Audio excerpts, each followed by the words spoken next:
One more ride, one more race. We go all out, we don't play. One more ride, one more way.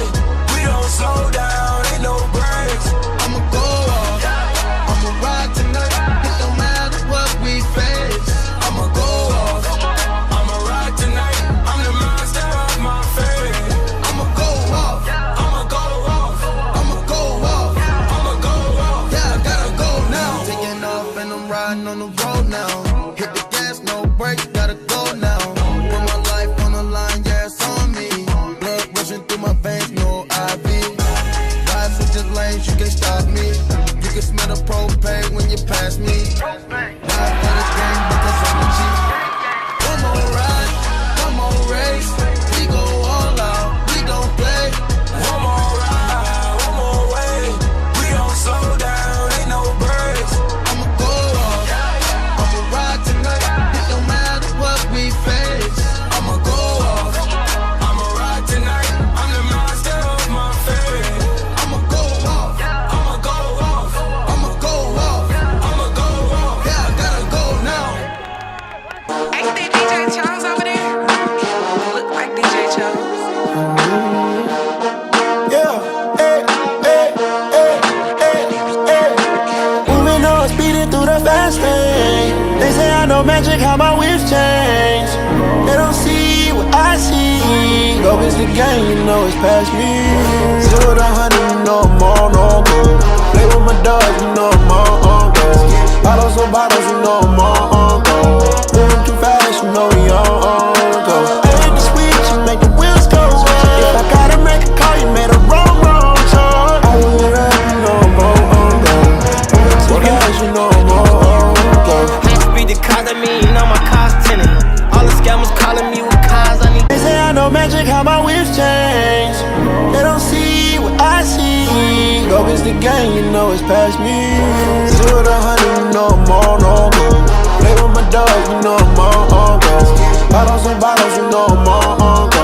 Moving too fast, you know we on go. I hit the switch, you make the wheels go. If I gotta make a call, you made a wrong choice. I will it up, you know I'm on go. Moving too fast, you know I'm on go.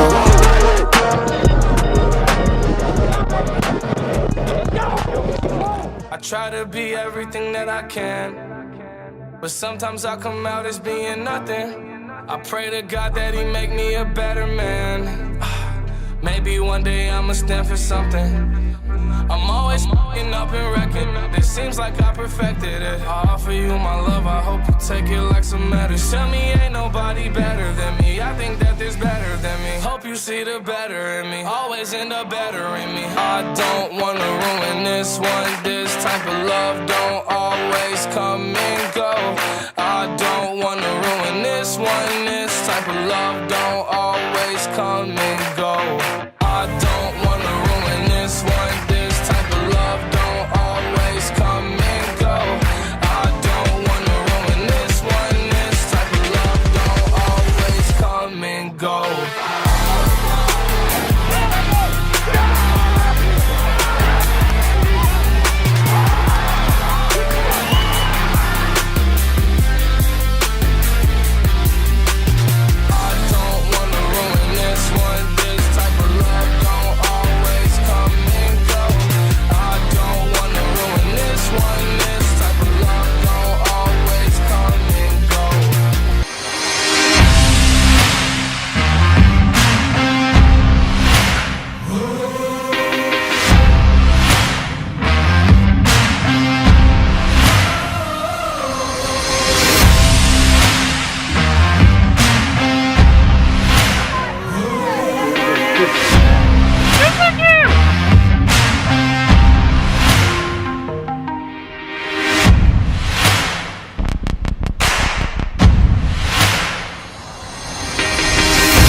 Good evening and welcome to the LCP TV pregame show.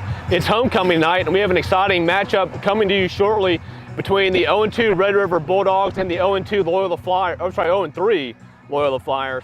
The Flyers hoping to avoid going 0-4 for the first time since 2005. I'm Art Carmody, your host, joined always by my friend Michael Mitchell. And Michael, Flyers 0-3 tonight, facing the number 19th in the Division III non-select Red River Bulldogs. What can we expect tonight from Red River and Loyola? Well, I'll tell you a little bit about Red River. That 0-3 record is pretty deceptive. I watched the Parkway film when they played them a few weeks ago, and they really hung in there tough. They played very physical. They played very aggressive.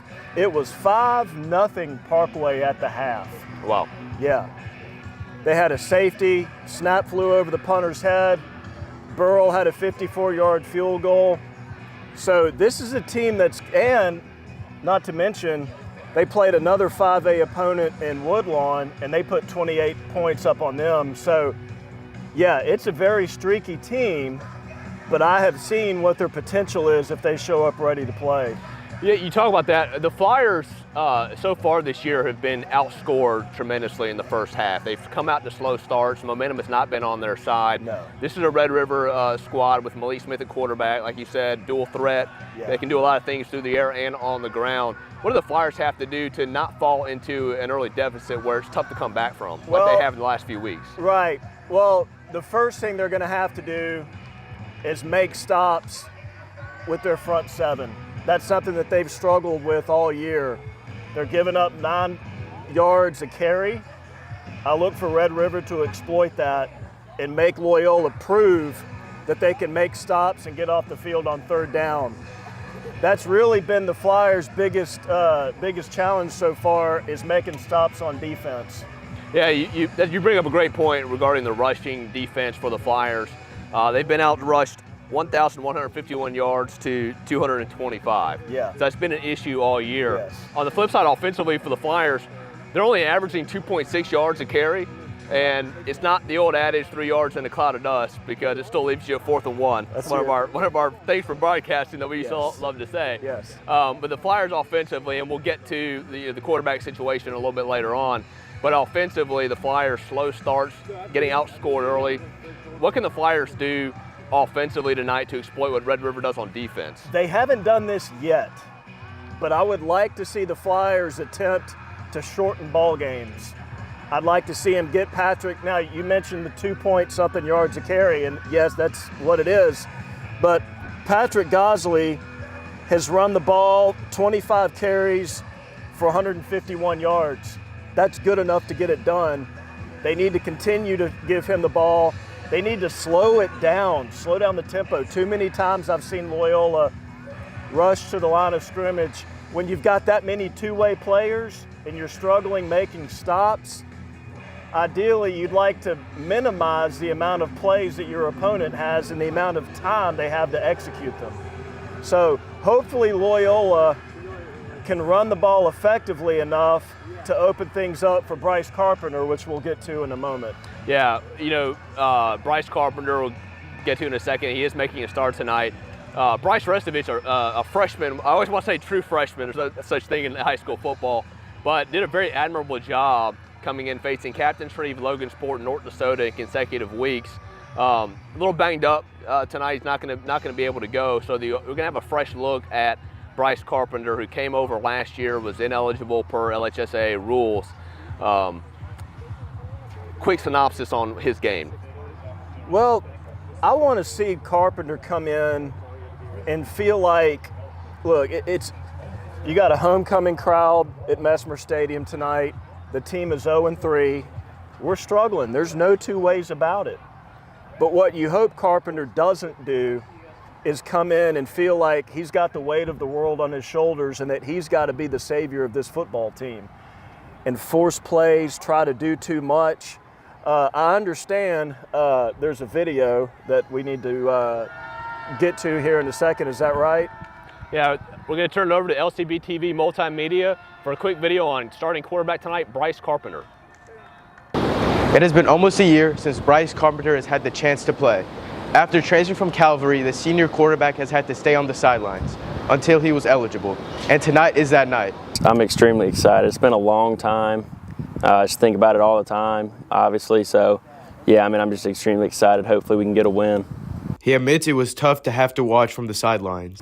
A little discouraging, just because I knew it'd be such a long time till I could play. But Even last year, I was just throwing on the weekends, just watching film, just trying to at least feel like I was in a season, to just stay motivated, I guess. That's tough on anybody, especially when you love a game and you have to sit out a year. I mean, that's hard on anybody. If you have to sit out in golf a year, you know, if you're 80 years old and you have to sit out, you know, so that's tough on anybody that likes to compete. But I'm like y'all, I'm anxious to see. You know, I hadn't got to see him play, so I'm anxious to see. While waiting for his turn, Carpenter has found ways to be involved during the game.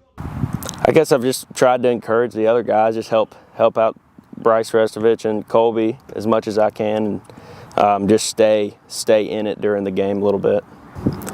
I don't know, it's on my mind all the time out here practicing, you know, wanting to go. You know, my whole life I've only gone, I guess, you know, the longest 8 months every year without stepping in a game, and now it's been over a year now.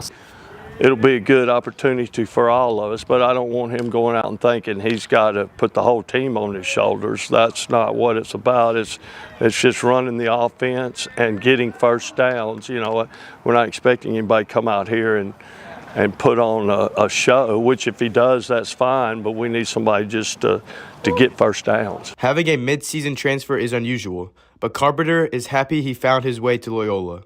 I was in a quarterback competition at Calvary, and I started 3 games. One thing led to another, went to Loyola, and I don't know, I love the coaches here. They're all awesome. They make me feel like they want me here, which is nice. And, you know, of course, we've got athletes. The kids are obviously super cool, and I like it all the way around.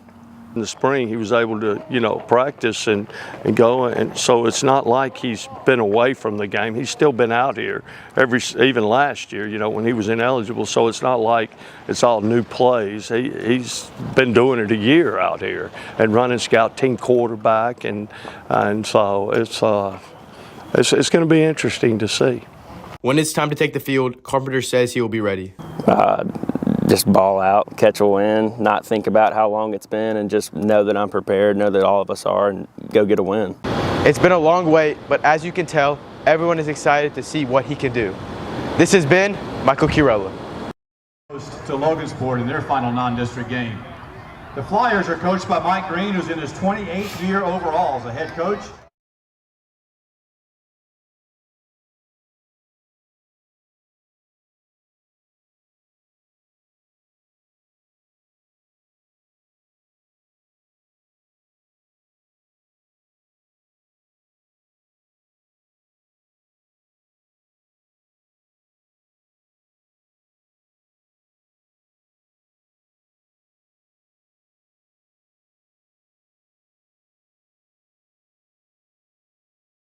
TV media department for that video on Bryce Carpenter.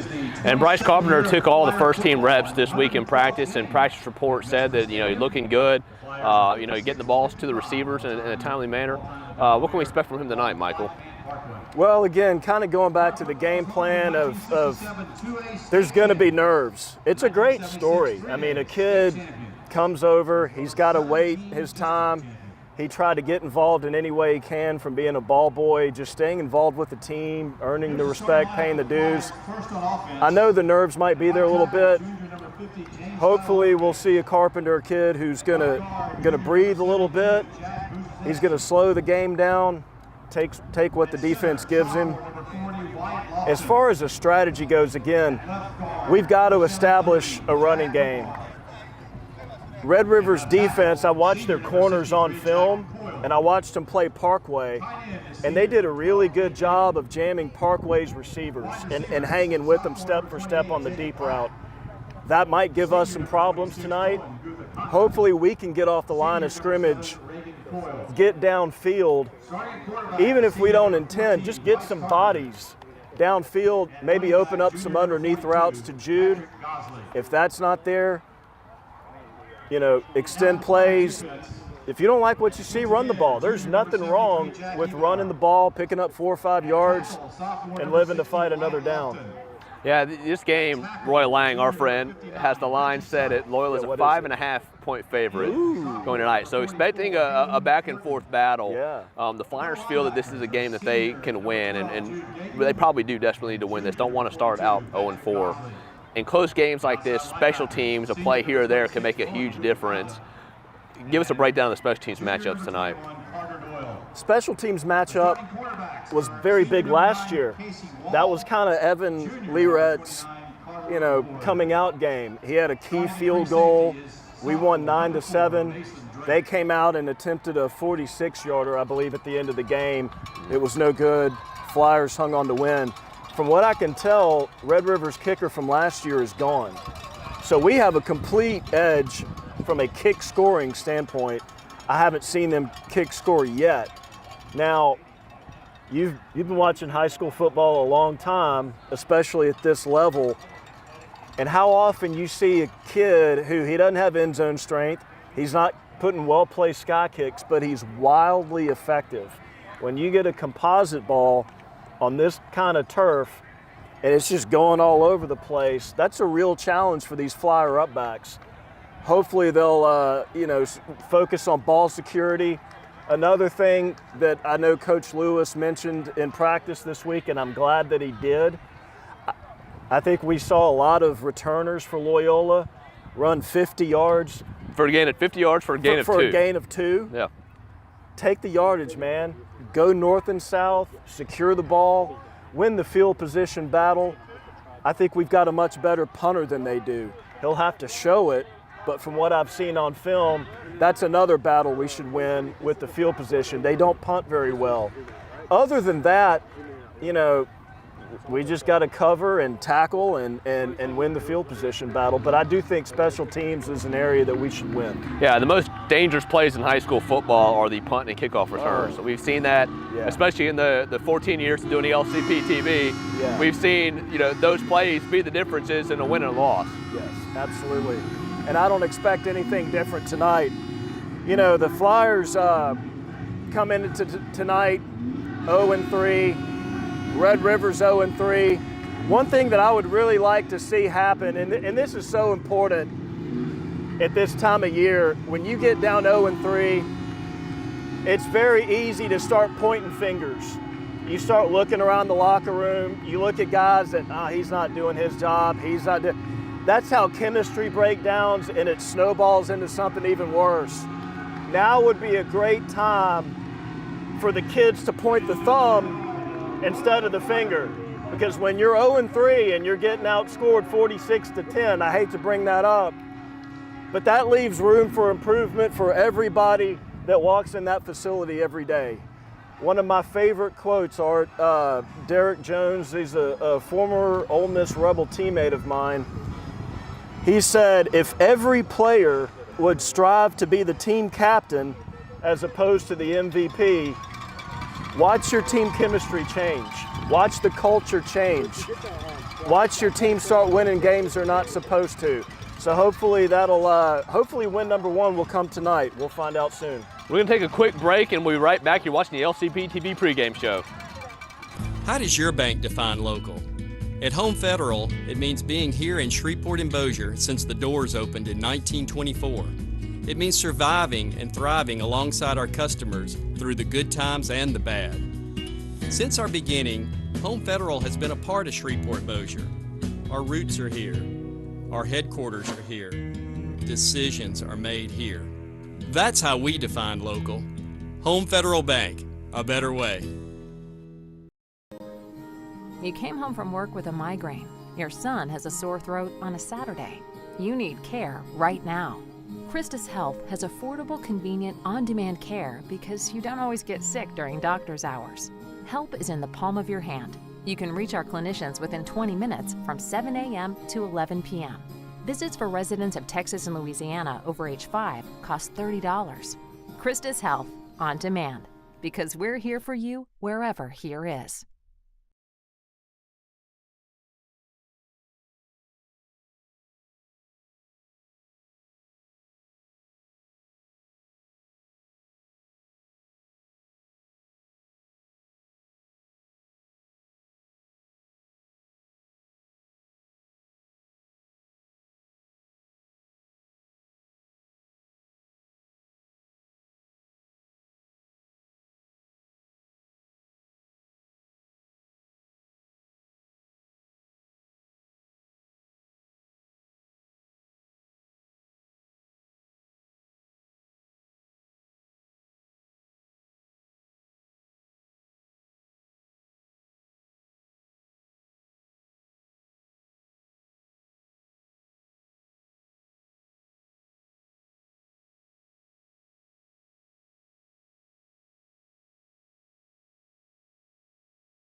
Thanks for watching the LCP TV pregame show. For Michael Mitchell, I'm Mark Carmody, getting ready for Red River at Loyola. Taking it away, David and John.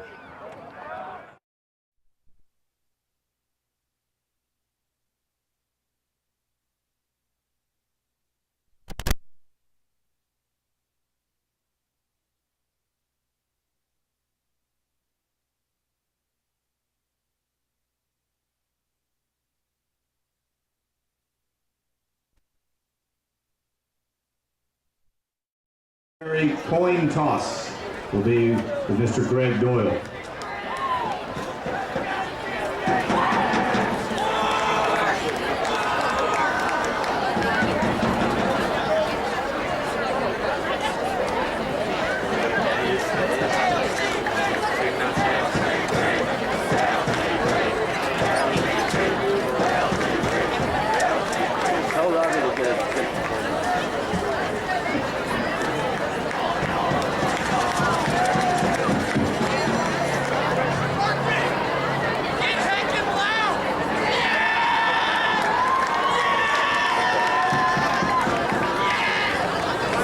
Tonight's head official is Keith Burton.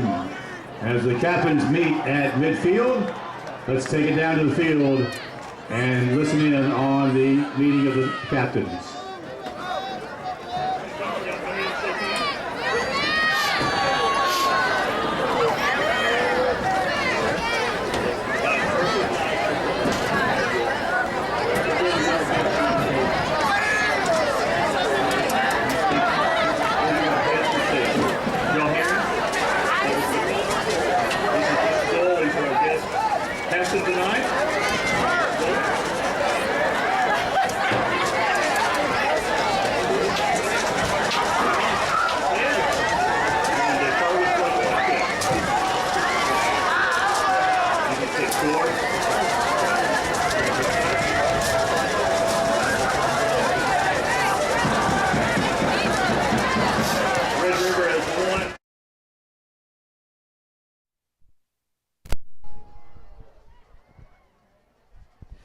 Good evening and welcome to Mesmer Stadium, where tonight the Bulldogs of Red River come visiting to Mesmer Stadium. Both teams are 0-3 coming into this one, so for the first time this year, somebody's coming out with a win tonight.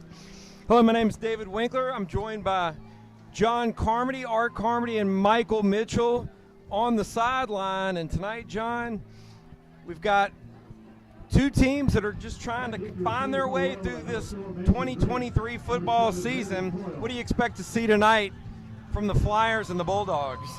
You know, it's interesting, David. Last year, we got into the same situation. We started out with three very good teams, and then the Red River game was really a dogfight. And at the very end of that game, Red River had a chance to kick a field goal, and on a third down play, Loyola was able to get a sack to force a field goal into a longer situation, which they ultimately missed.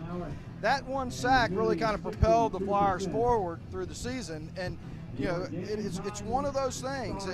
It takes a play, and which turns into a game to turn things around, and I think that's what the Flyers are going to be looking for, looking to try to change their luck. All right, about a 10-mile-an-hour breeze out of the southeast. Game time temp, 77 degrees. Beautiful night for football, and we are off. Kick will be fielded at the 24-yard line by Mason Drake. Drake, he'll cross the 30 to the 36, and that's where the Flyers will take over 1st and 10. Really nice job by Mason Drake right there. You had a ball that just kicked up really high for him, and so you're having to wait for that. You have no idea if the defender is right in front of you or not.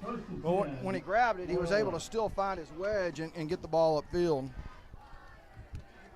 And for the first time this year, and for the first time in a year, we're going to see quarterback Bryce Carpenter, the Calvary transfer who had to sit out a year in the first 3 games of this season, included in that. And he will take over at quarterback tonight for the Flyers, and on the first play, he's going to look to throw it. He escapes the pressure, looks downfield, and passes incomplete. He wanted Reagan Coyle. Good job that time by Carpenter to escape the pressure, John, but Coyle wasn't able to hang on. Yeah, and again, right there, I'm sure that the coaches will talk to him about it. He had gotten outside of the containment on the right side. He might have been able to advance that ball 4 or 5 yards up the field and get out of bounds, which, you know, may continue drives. But it was a really nice throw. Uthaconda in motion. It looks like a bit of a miscommunication there. It looked like Carpenter wanted to hand that ball off, but his man had already passed, so he had to eat it. As it is, it'll be a 5-yard loss on the play and make it 3rd and long, 3rd and 15. 5-yard loss on the play. Yeah, there definitely is a miscommunication between Carpenter and Patrick Gosley right there. And Carpenter was expecting to hand that ball off to Gosley, and that Gosley must have thought it was a different play.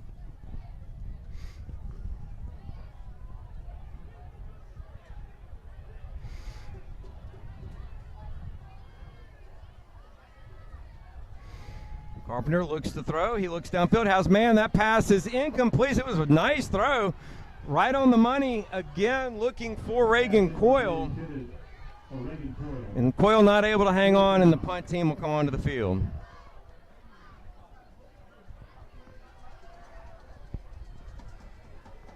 Coyle the punt for the Flyers. This wind ought to help Coyle and the punting unit a little bit. It's slightly at their back, kind of blowing across his right shoulder, across the field to his left. Red River stands at the 35. And good job by Coyle, nice punt. And a fair catch is called for that time by Terrell Gary. And looks like the Bulldogs will have it for their first possession of the night on their own 27, 1st and 10. You know, right there, the Flyers kind of got themselves into a little bit of a pickle, David, because first down play was a 0-yard play, and of course the second down play, you know, was kind of a busted play. That's why the Flyers in these next series are going to have some positive plays. They're going to have to try to work the offensive line, get those guys hungry, making blocks.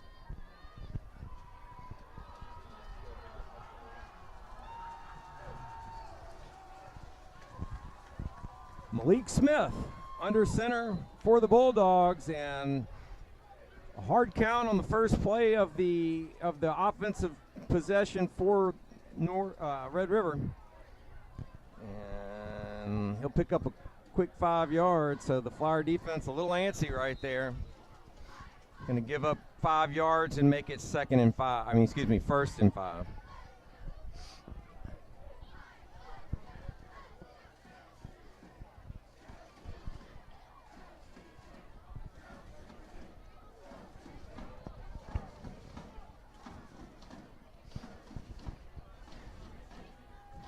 Handoff's going to go to Montravian Smith, and Montravian Smith breaks one tackle, and finally he's brought down on the Loyola side of the 50 at the 45.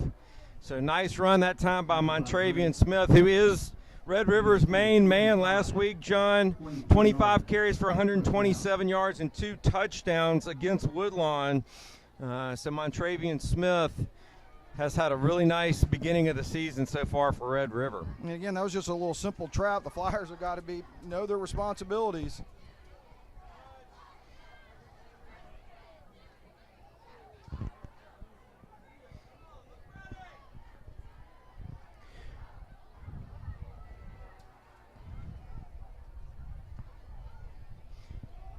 Pitch this time goes to Terrell Gary, and the Flyer defense had him behind the line, but he gets out of it, and good pursuit by the Flyers that time. There's going to be a flag at the end of that, and that looks like a face mask in all likelihood. So Flyers do a great job to bring him down, but the face mask is going to tack on 15 more, it looks like. Look, that's just simple tackling right there, David. I mean, they had really good gap responsibility right there, but you've got to get Let's meet the starters on defense for the Flyers. Jack Ebarb, junior, CMM. Wyatt Lofton, sophomore, Your Job Middle School. Hayden Horton, sophomore, First Baptist. Reggie Sipes, junior, Southfield. Patrick Gosley, junior, First Baptist. Jude Gayton, senior, St. Mark's. Rowan Guthaconda, senior, St. Mark's. Carter Doyle, junior, St. Joseph's. Casey Wall, senior, Baptist. Carter Ward, junior, Southfield School. Mason Drake, sophomore, St. Joseph's. penalty was the 5-yard variety, so it's 2nd and 3, and great job that time by the Flyer interior, stuffing Montravian Smith for no gain at the line, and it'll make it 3rd down and 3. That's a really nice job by Jackie. Yeah, that was Jack Ebar really playing that gap responsibility well.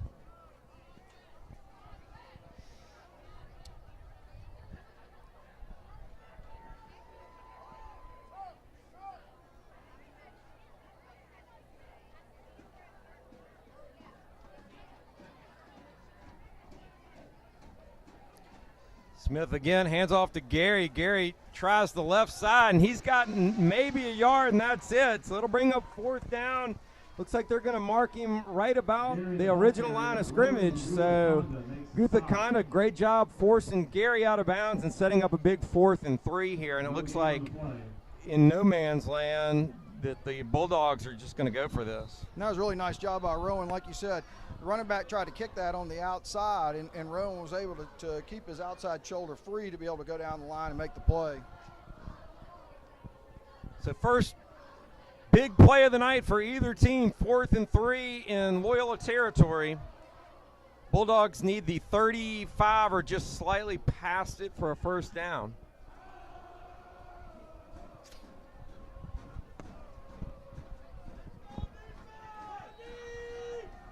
The officials signal they're ready for play.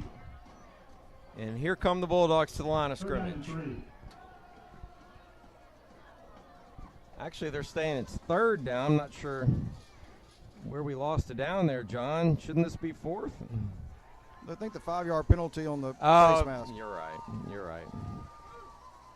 3rd and 3. The carry goes to Warren Bowman, and Bowman goes nowhere. Flyer defense, great job again, stuffing the Bulldog run. Warren Bowman, the ball carrier. Jude Gayton on the tackle for the Flyers first, and that'll bring it all the way back to the 47-yard line. Reggie Sipes also in on the tackle, and it'll set up a 4th and 12, and we will see the Bulldog punting unit right here. And that play was made by Reggie Sipes. I mean, he was able to come off that defensive line position and come down the line and kind of square the running back up. And so as he turned back in, Jude was able to come in and help him out. Nicely played by Sipes. Mason Drake stands on his own 18-yard line. High snap, and the Flyers nearly got there. He said, no way. He said, hold on, John. The official said the ball was tipped, and then he threw the flag. I can't understand how both of those things can be true. They cannot be true. I think we all saw him reach his hands up and tip the ball. So let's see what this call is. Maybe it's not a running into the kicker penalty. Maybe it's something else. Personal foul. Running. Oh, my goodness. It's a roughing call against the Flyers, but the ball was tipped. How is that possible? I think he needs to get an explanation. I would imagine Coach Green's going to ask for an explanation on that. How can you have a roughing call when the official says it was tipped? That makes no sense. Ball is spotted at the 32-yard line. So, looks like they're going to march it down to the 32-yard line, so the Flyers on the tough end of a bad break right there. I would dearly love an explanation as to how that is supposed to work out the way it did. Well, the white hat didn't look over to give any explanation at all. So you could see the Flyer coaches exasperated. They all kind of had their hands up in the air like, what in the world? I mean, clearly he raised his hands and did the ball tip signal. And now we're going to get the makeup call, illegal procedure against Red River. Isn't it funny how that always works out, John? I don't know about that being a makeup call. Well, that was actually illegal procedure. Oftentimes things get overlooked until they don't need to be. So after that penalty against Red River, it'll be 1st and 15 from the Flyer 37. 6:45 left here in the first quarter. No score from Mesmer Stadium. David Winkler, John Carmody. Smith rolls out left, looks to third. He's got nobody. He'll be forced out of bounds at the line of scrimmage. Malik Smith, the ball carrier. Actually, they're going to say he picked up 2 yards on the carry. So to me, 2nd and 13 now. I believe that was Jack Ebarb again that ran him out of bounds. Really, in that play right there, Rowan Guthakonda is able to drop back and cover somebody. So Jack Ebarb's the one who has to come down the line. He did a fantastic job of getting him out of bounds.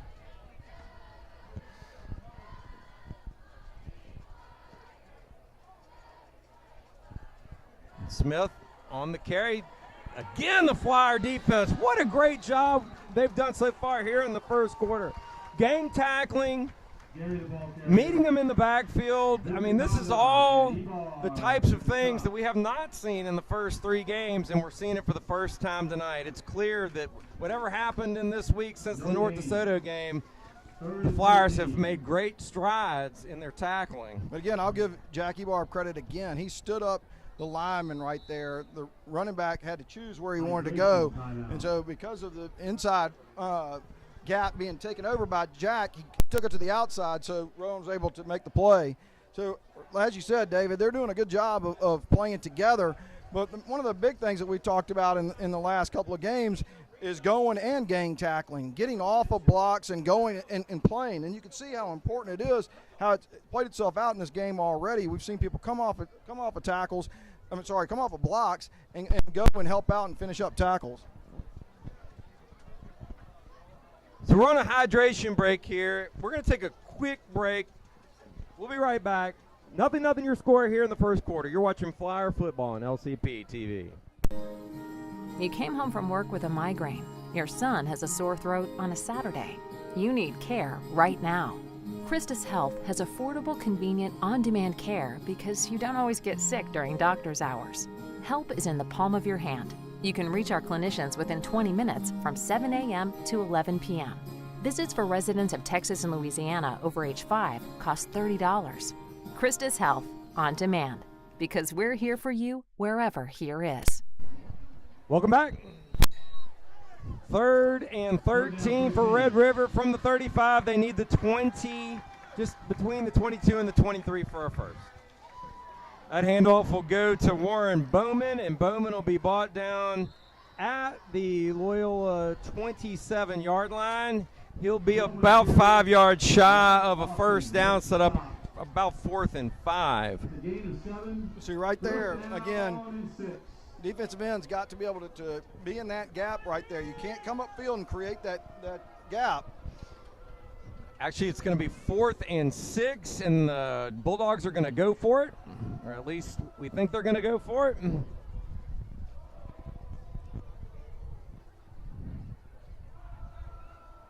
He does. Smith wanted to roll out left, and the Flyers were right there. Great job, great penetration by Ebarb.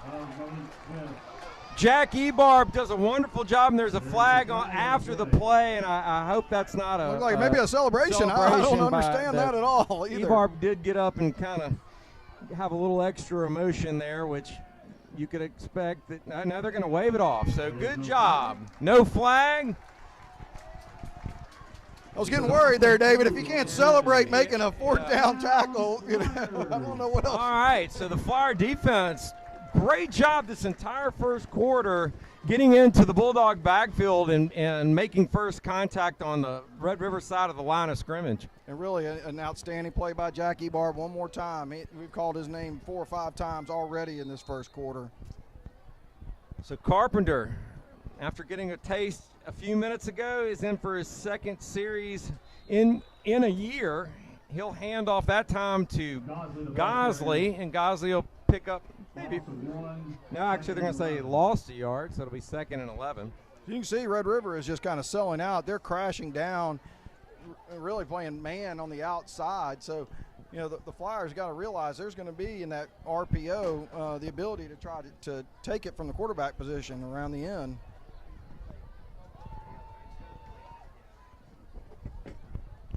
Carpenter looks downfield. He had a man just a little bit too far in front of him, was Rowan Guthakonda.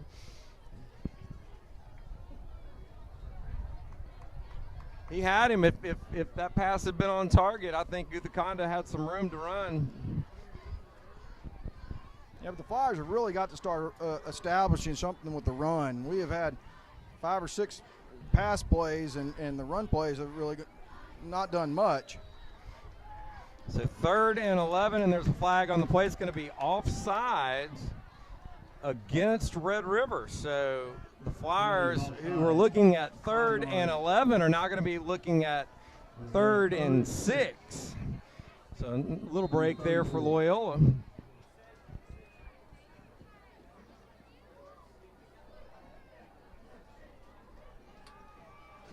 Carpenter evades the pressure. He's going to look downfield. He wants to get rid of it, and he just kind of tosses it out of bounds and avoids the sack right there. So good heads-up play, but we'll see. Yeah, they dropped the flag. They may say that's intentional grounding, but I think you can make a good argument that there was a man in the area as well as he's really well outside the tackle box. Now, did he get past the line of scrimmage? I don't know that ball did, David. Looks like they're gonna call that. Yep. Intentional grounding to call against the Flyers. They are going to call it. So, for all intents and purposes, it's really not that big of a deal. We're going to punt anyway.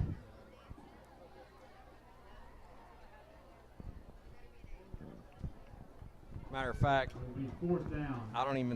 I think Red River declined the penalty, so it's 4th and 6. Really kind of amazing that they are declining the penalty, since that's a loss of down situation.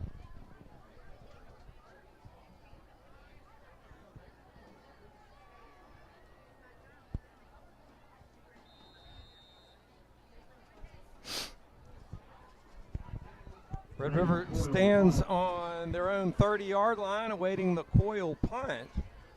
Good snap. Coyle gets off the kick.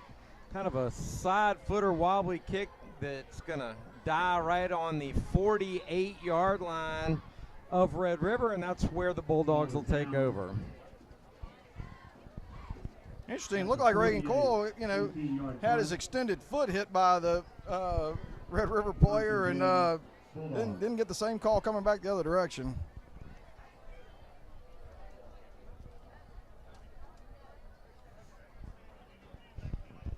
But I'm going to go back. I mean, on these next series, I really do think that the Flyers have got to start establishing something running the football. Red River is kind of selling out, and they're just playing man on the outside. So they're running into gaps, and so, Carpenter's not going to have very little time. So you need to either look to some very quick passes on the outside or look to establish the run. Montravian Smith takes the handoff right up the middle. He'll pick up about 4 yards across midfield to the Flyer 47. Call it 5 yards. Make it 2nd and 5. Yeah, it's one of those things on the inside like that. Those inside trap, you cannot come upfield and create that seam. Gain of 4, 2nd down.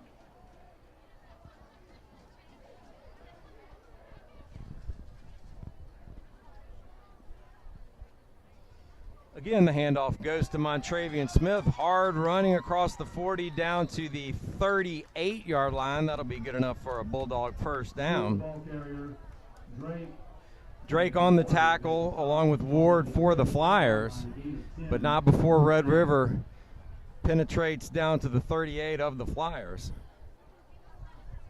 Montravian Smith is the bell cow for Red River, and they do like to run the football. Last week they lost to Woodlawn, but they outgained them on the ground 314 to 274. Total offense 314 to 274. 268 yards of that 314 came on the ground. And Gupta on the stop at the 27-yard line. Again, they're finding success on the inside of our defense. The defensive tackles have got to be able to stay home and be aware of their responsibility.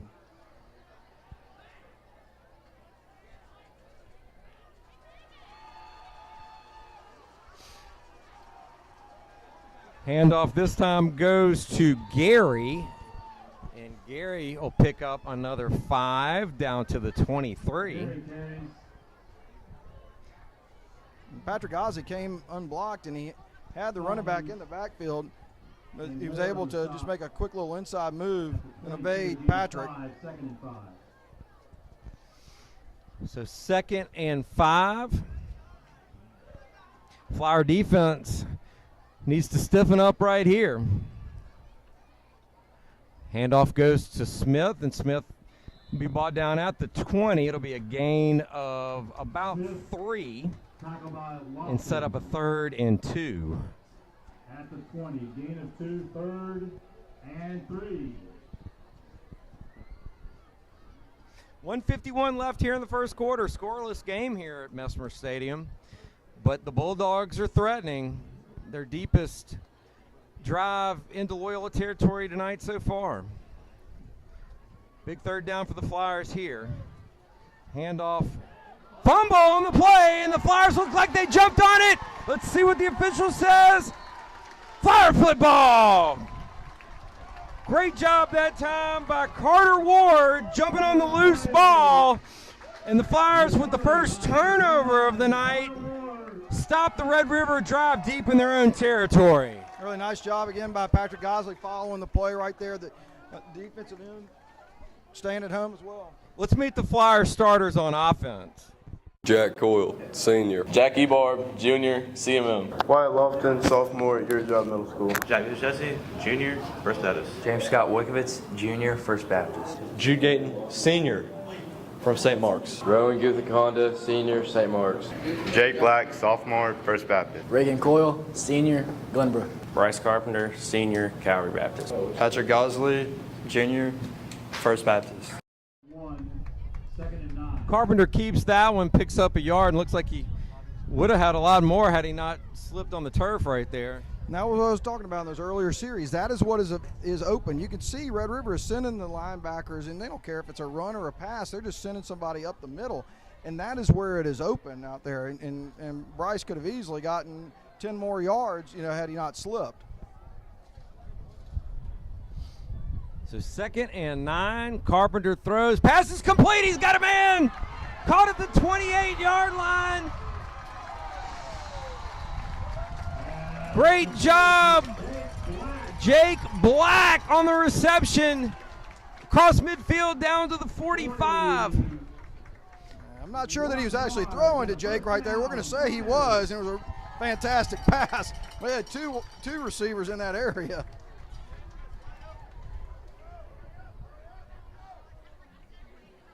.41 yards on the reception. This time Carpenter keeps it. Carpenter across the 30 down to the 35. Big run that time of 20 yards for Bryce Carpenter, and the Flyers are in business. 1st and 10 at the Bulldog 25. Needless to say, Dave, is exactly what I was talking about. That is what Red River is leaving open. Is really a great play call.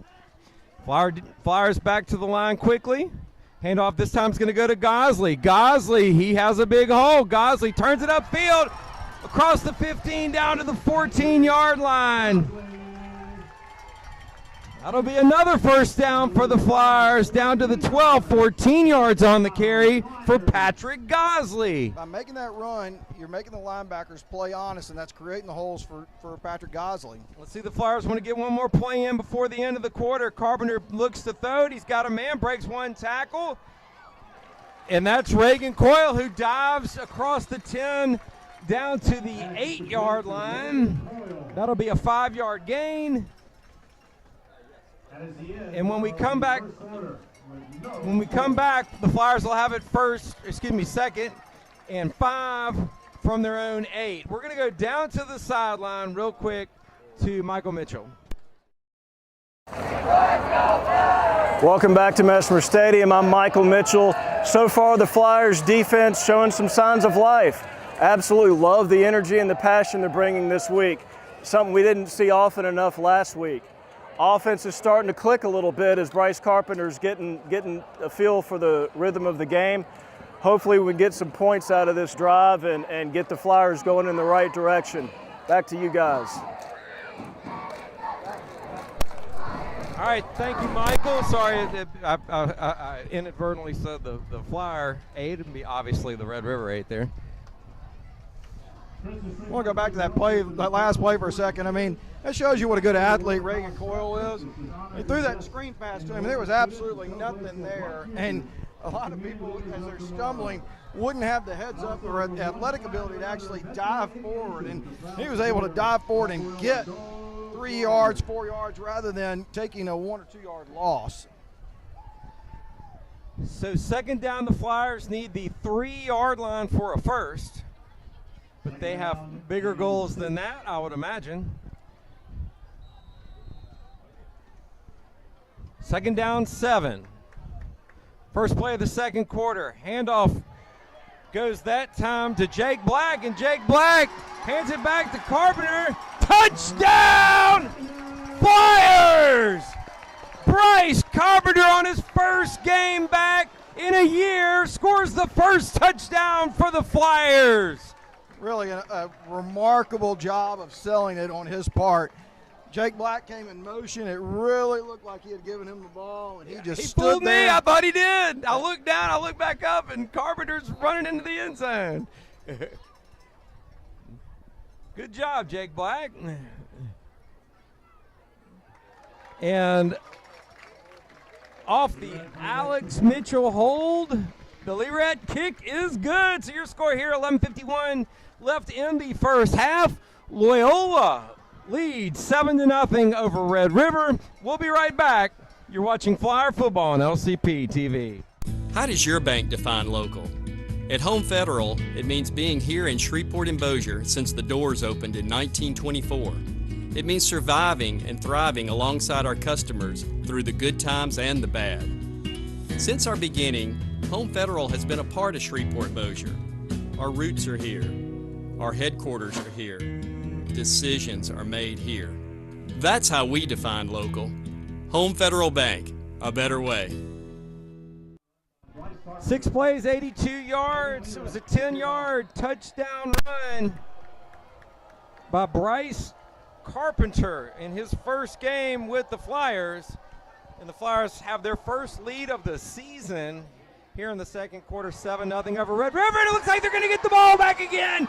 And they are! For the second time in a row, Red River coughs it up, and the Flyers have it in Red River territory. Great job by Colin Huckabee. Johnny on the spot, getting down the field and getting on the loose ball. You know, Colin's been a very solid special team player for 3 years now, and we've seen him do that kind of stuff 2 years ago, and it's good to see him having success. So just like that, the Flyer offense is back on the field.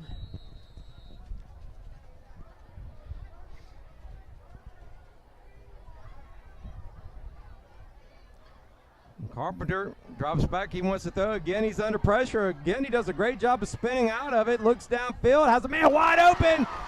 Wide open at the 15. Across the 10. One man to beat. Touchdown, Flyers.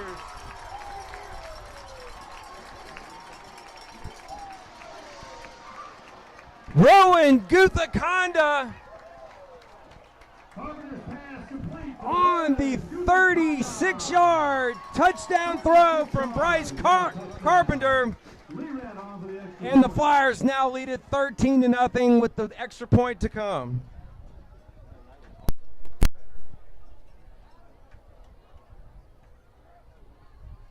And the kick is good, and just like that, just a few seconds off the clock, Flyers now lead it 14-0, and we're going to go down to the sideline to Michael Mitchell. All right, just like that, we're back in this game. Flyers with 2 quick touchdowns to start the second quarter. Bryce Carpenter to Rowan Guthakonda for a 36-yard touchdown pass. Offense is rolling. Let's go Flyers, baby. Back to you guys.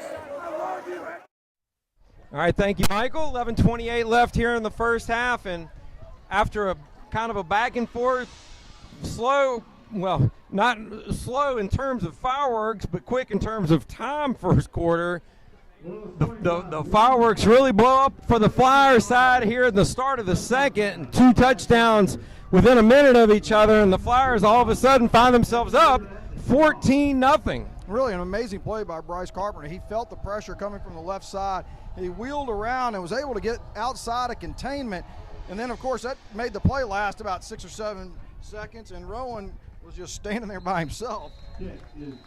Terrell Gary lets that ball just go over his head, and nice job that time on the kick for Lee Rett, who managed to get that one all the way to the end zone into the win. So showing some leg right there.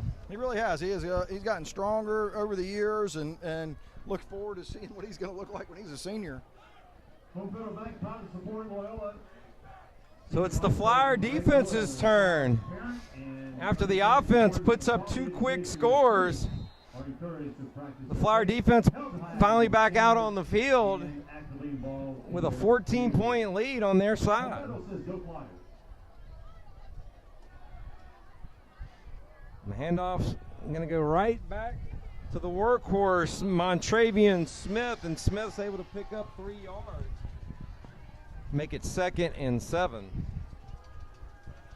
I'm going to go again. There's that little inside trap play that they're trying to run, and so they're crashing down. They're expecting the tackle to kind of leave, but Jack Ebarb has to really kind of stay at home. He did a fantastic job of looking in the backfield and then coming down the line and helping out on that play.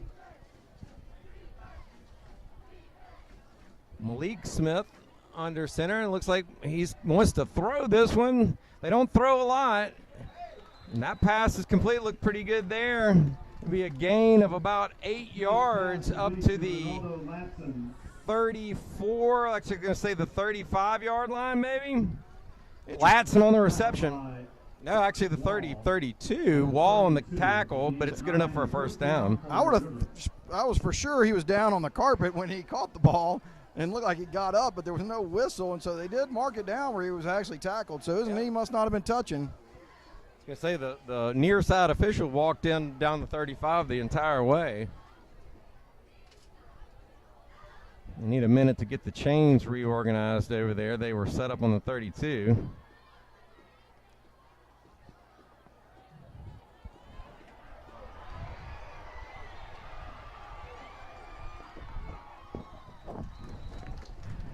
Big play that time. Jamarian Davis for the Bulldogs is finally knocked out of bounds, but not before a big gain. Carter Ward knocked him out at the 23. It was a 45-yard gain. Yeah, it was good that Carter Ward was able to get him out of bounds, but that was just a simple double guard pull around the end. And again, you know, if you're those tackles, you've got to be paying attention to what's going on. They've been kind of fake pulling a few times, but again, once they actually do pull, they may end up having numbers, and so you've got to be able to know your reads. Smith on the carry. He'll push across the 20 down to about the 19-yard line. That'll be a gain of 5. Bring up 2nd and 5. We got a late flag, David. Looked like after the play. It looks like they're walking. Flyers are walking back towards their end zone. It looks like it's against them. Personal foul, the call against the Flyers. So after the 5-yard game, we'll tack on a half the distance penalty here. Let's see where this will end up.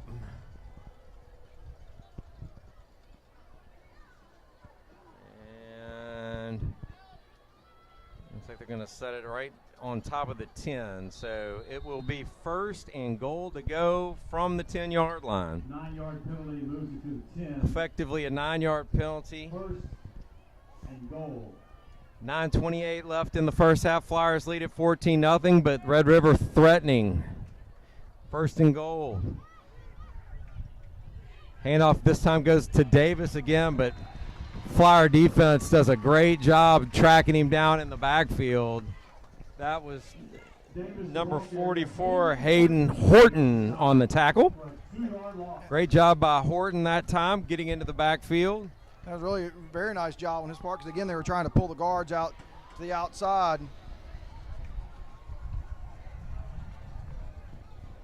2nd goal from the 12. Again, the handoff goes to Smith, who's been a busy man tonight. He'll pick up 2 yards on the carry, and that'll make it 3rd and goal from the 11-yard line. Doyle and Horton make the stop. So Flyer defense 2 plays away from getting off the field here. Again, they're going back to that little inside trap. I mean, you have to always be aware of what you read. This offense, compels you to have to be very disciplined in what you're doing defensively.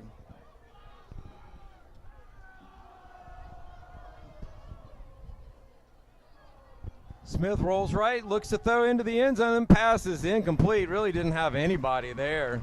Blake Smith's pass is incomplete. 4th down and goal. It's 4th and goal, and I'm curious to see how Red River approaches this play, John. We saw early in the first quarter where they had a couple of 4th down opportunities, and they chose to go for it both times, or at least lined up one time to go for it, and it looks like they're going to do it again. Like we see so often in these games, John, it's pretty apparent it seems as though they may not have a field goal kicker. So 4th down, huge play for the Flyers here. Huge play for the Bulldogs if you're a Bulldog fan. Pitch that time goes to Gary, and Gary goes nowhere. Flyer defense smothers him at about the 7-yard line, and that's where the Flyers will take over, but they're just fine with that.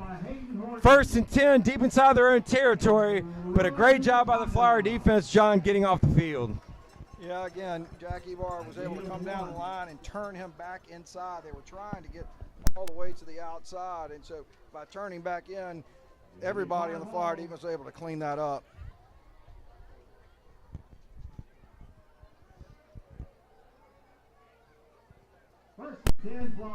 So 1st and 10. Carpenter will have his back to the end zone for the first time tonight. He's already led the offense to 2 touchdown scores here in the first half. Gosley's going to take the handoff here, and let's see if he even got back to the line of scrimmage, and I think that's exactly where they're going to say he was brought down. So it'll be 2nd and 10. Again, that play right there, just it takes a long time with, Red River kind of coming in and from all angles. They're just kind of run blitzing all over the place. And so, it can hit. It certainly can hit if you get the timing down, but, you really have to have it timed out perfectly.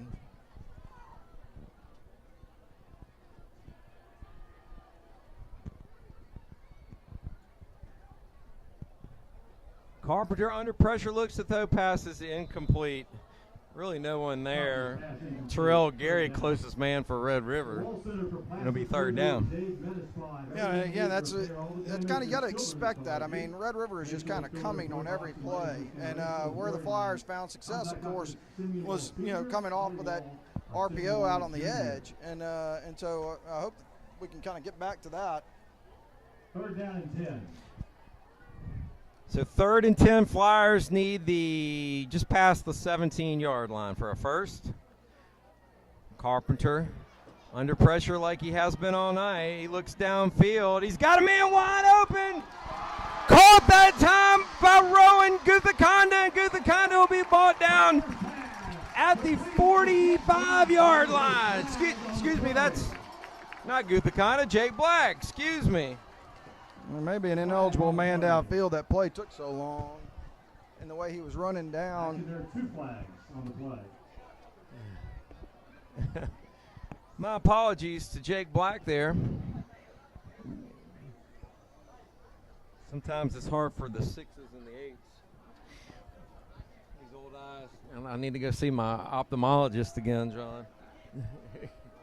Time for a new prescription. You're doing great, man. The numbers need to be more identifiable.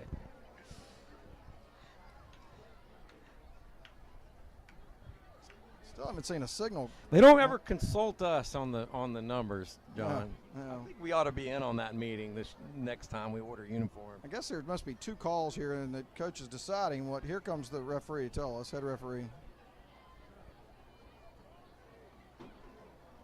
So personal foul against the Flyers. Illegal participation against the Flyers. Illegal man downfield Yeah. is a call against the Flyers. An illegal man downfield. Brings about a loss of down as well. Were there 3 penalties against us right there, John? Well, I don't know what the personal foul was. I totally missed that. But I just want to go back. We have seen, Bryce Carpenter, extend plays, but he is running for his life, and at some point that's going to catch up with you. And so, I think the Flyers really, again, need to kind of establish his ability to run through the regular part of the offense rather than scrambling and finding something. Reagan Coyle with his back to the end zone here, and he's able to get it off, and there's contact here. Tell you what, John, that was called in the first quarter against the Flyers. Nothing here. I am blown away. Again, the white hat's right there. I mean, how is that not almost the exact same play? 47-yard line. Okay, as it is, ball is spotted at the Flyer 47, and I would think that if you're the Flyers, you're okay with that considering where you punted it from. Absolutely. Could have been worse. Give Reagan Coyle a lot of credit. That was a very good punt from the end zone. 6:48 left here in the first half. Flyers lead at 14-0. Red River has it 1st and 10 inside the Flyer side at the 47.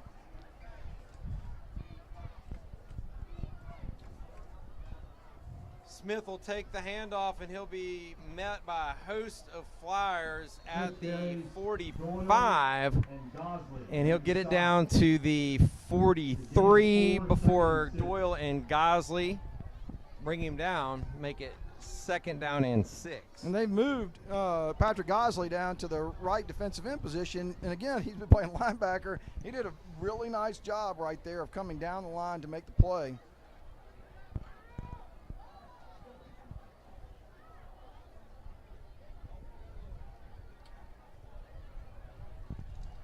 Davis on the carry, and he is swallowed up. It'll be a loss of 6 yards that time. That is Davis, the ball carrier, is tackled in backfield by It was Patrick Gosley who got there, and Kay Doyle, who both ran on the last tackle as well. And it'll be 3rd and 11 when we come back from the hydration break. So your score here at Mesmer, 5:50 left in the first half. Loyola leads at 14-0. We'll be right back. You're watching Flyer football on LCP TV. You came home from work with a migraine. Your son has a sore throat on a Saturday. You need care right now. Christus Health has affordable, convenient, on-demand care because you don't always get sick during doctor's hours. Help is in the palm of your hand. You can reach our clinicians within 20 minutes from 7 a.m. to 11 p.m. Visits for residents of Texas and Louisiana over age 5 cost $30. Christus Health, on demand, because we're here for you wherever here is. How does your bank define local? At Home Federal, it means being here in Shreveport and Bossier since the doors opened in 1924. It means surviving and thriving alongside our customers through the good times and the bad. Since our beginning, Home Federal has been a part of Shreveport Bossier. Our roots are here. Our headquarters are here. Decisions are made here. That's how we define local. Home Federal Bank, a better way. Welcome back to Mesmer Stadium. Good night if you're a Flyer fan so far. Flyers have a 14-0 lead over Red River with 5:50 left in the first half.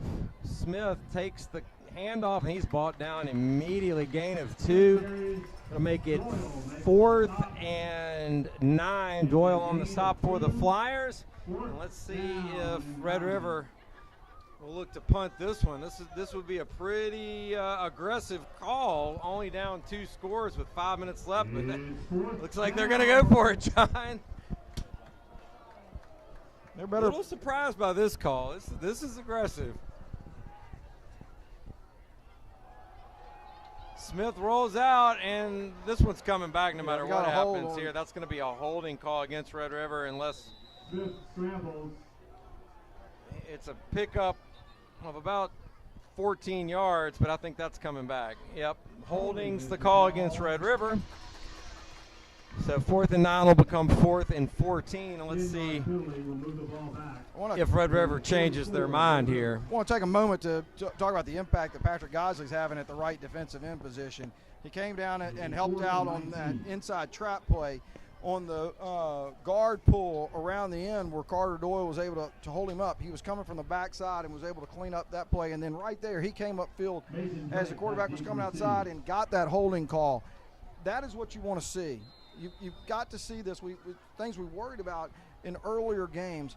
You're starting to see players showing the abilities that they have and putting out the effort that they need to. So 4th and 19. Sorry, I gave you the wrong penalty. And that kick looked like it may have been by. Oh, my goodness. The same official that blew the call in the first half. I'm not sure he blew that one, but it sure did look like another tip ball. He did not signal that one was tipped. The only difference in this one and the one in the first quarter, it certainly should have been. The Flyers were all over that, and Ballwright should have completely stuffed that punt, but they didn't. Great penetration that time.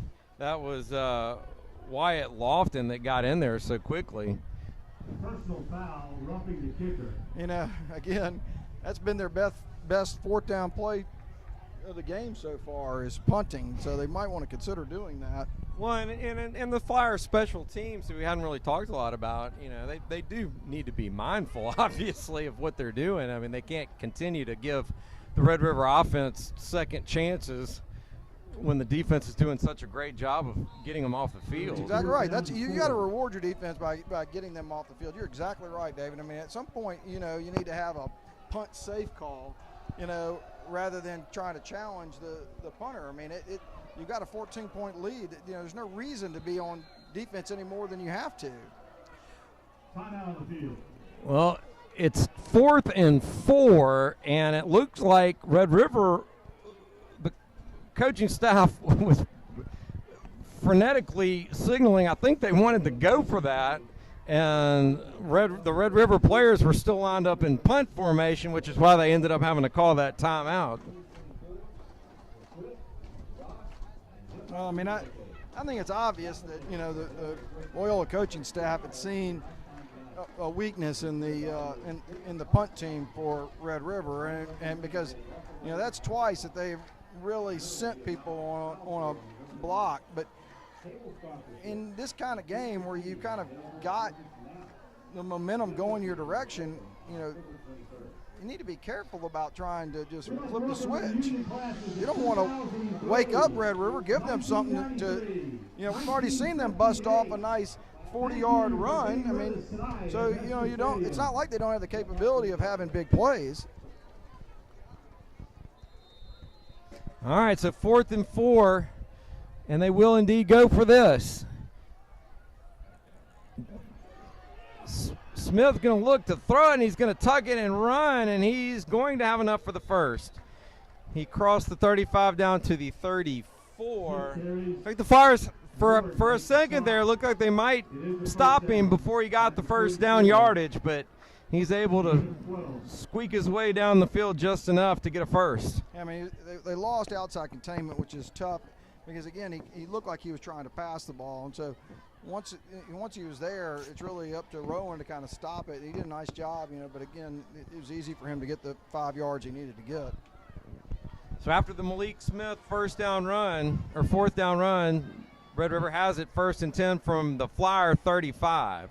Handoff goes to Montravian Smith, and Smith will pick up about 2 yards, make it 2nd and 8. Ebarb and Gosley on the stop for the Flyers. And I'll tell you what, the Flyer defense, Montravian Smith, again, I've mentioned it earlier in the game, John. He had a huge game last week, 127 yards on 25 carries, 2 touchdowns. And after a couple of big runs early in the game, the Flyer defense has done a great job containing him so far. And again, another great play by Patrick Gosley on the backside of the defense.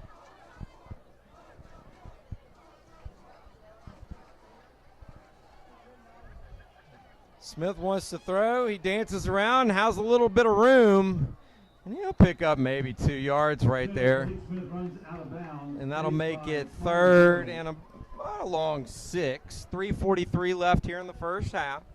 Flyers lead it 14-0. Really another outstanding play by Jack Ebarb. He did not let the quarterback get outside of him, brought him back inside. So, you know, between Jack Ebarb on one defensive end and Patrick Gosley on the other defensive end, I think the Flyers have really kind of found something that's working well. Actually, they said he lost a yard right there. It's a 3rd and 9.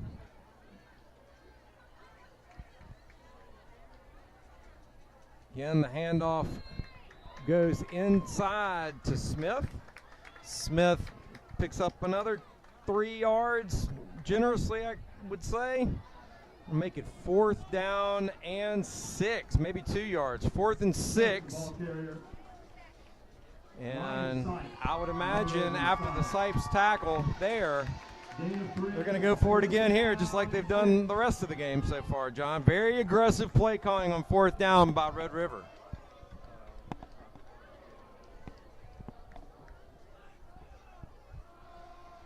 Again, the handoff goes to Smith, and not this time. Flyer defense, great job bringing Montravian Smith down, and the Flyers will take over 1st and 10 from their own 30-yard line. Excuse me, the 27-yard line. Again, I'll call his name one more time, Jack Ebarb, right there at the left defensive end position, and they're just running a quick little lead right there, and you know, it's inside of him. It's his gap that he's got to shed the blocker. He did a nice job getting in there. So 3 minutes exactly for the Flyers to go down and put some more points on the board.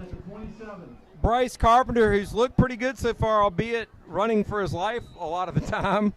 He's managed to find a few wide open Flyer receivers who the Red River defensive backs have lost in coverage a couple of times. The Flyers would love to see something like that develop here again with a couple of minutes left in the first half. You know, right there, it's not a bad play. It's a quick little out. You're going to Reagan Coyle, you know, one of the more athletic players. I have no problem with that. But again, you know, the Flyers have got to reestablish the run game. I mean, they did a nice job of going down the field, running the football earlier.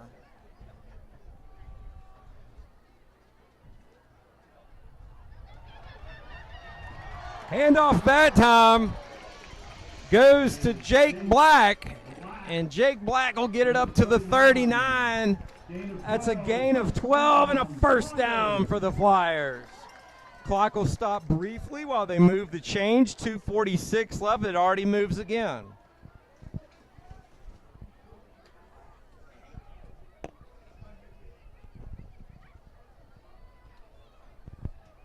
Carpenter wants to throw this time. He's under pressure, and he'll just dump it off that time. He wanted Jake Black again, but he was under a lot of pressure right there. Yeah, I mean, that's Red River played that really well. Right there, you're kind of trying to hide Jake Black as he just kind of leaks out to the opposite side of the formation.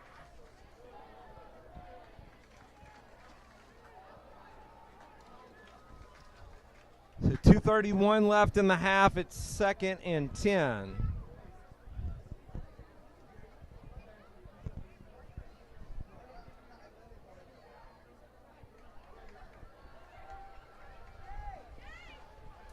Carpenter rolls up, gets a good block on the outside. Pass is incomplete that time. I believe that's Reagan Coyle he was looking for.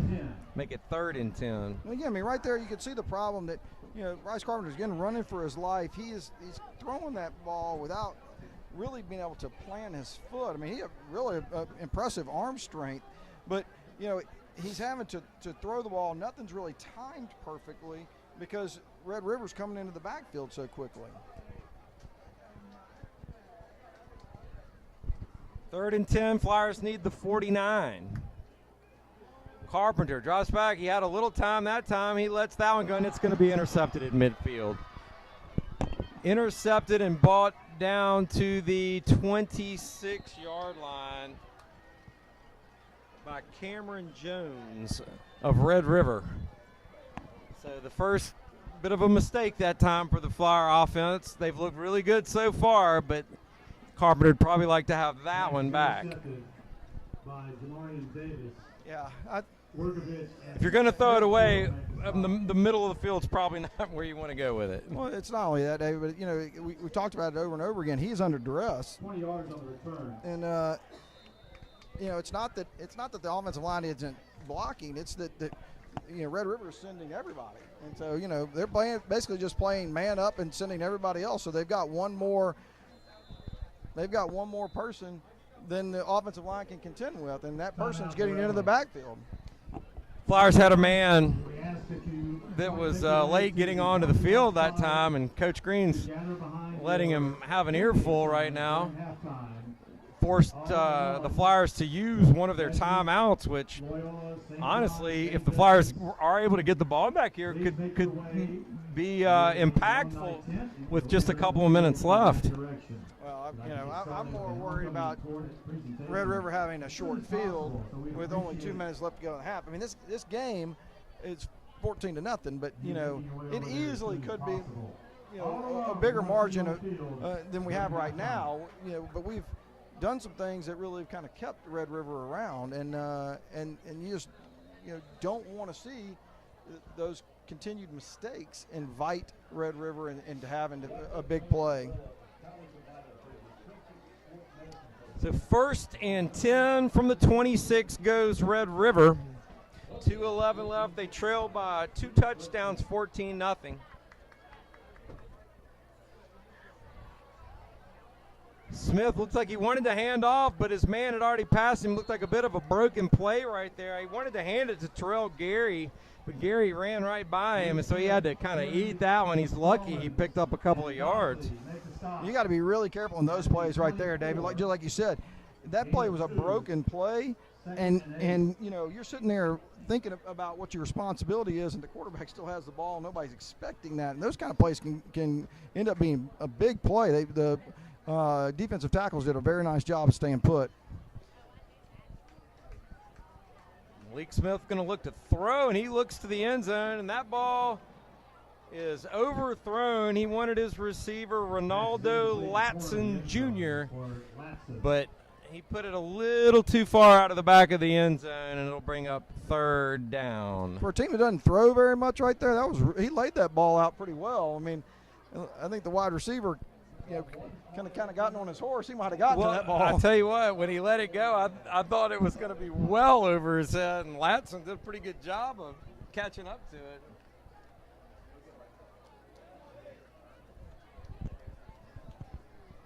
So again, the Flyer defense with a golden opportunity here, 3rd and 8 for Red River. Smith looks as though he's under pressure. He dumps it off, but that one's going to go nowhere. Actually, great job breaking the first tackle was Chris Carper, but the Flyers swarm tackle him eventually and bring him down, and they're going to mark it at the 32-yard line. Let's see if Coach Green uses a timeout here. Really, again, a fantastic play by Jack Ebarb. Right there, that play is designed to anticipate that the defensive end is going to come upfield or catch him inside. He stood up the offensive lineman, and so he was there waiting for that little wide receiver screen, and did a fantastic job of holding that up. Well, the Flyers kind of caught a break right there. Not that you ever want to see a player get hurt, and it looks like on the tackle, Chris Carper took a big hit, and he's kind of limping off the field, but it looks like he's okay, so that's a good thing. But the break being that the clock stopped without the Flyers having to use one of their timeouts. So 4th and 15 right here for Red River, and you would expect, with the time being what it is and what they've done so far tonight, they're going to go for this in all likelihood. So the Flyers, if they can just get a stop here, they'll have about a minute left to see if they can go down the field and put some points on the board.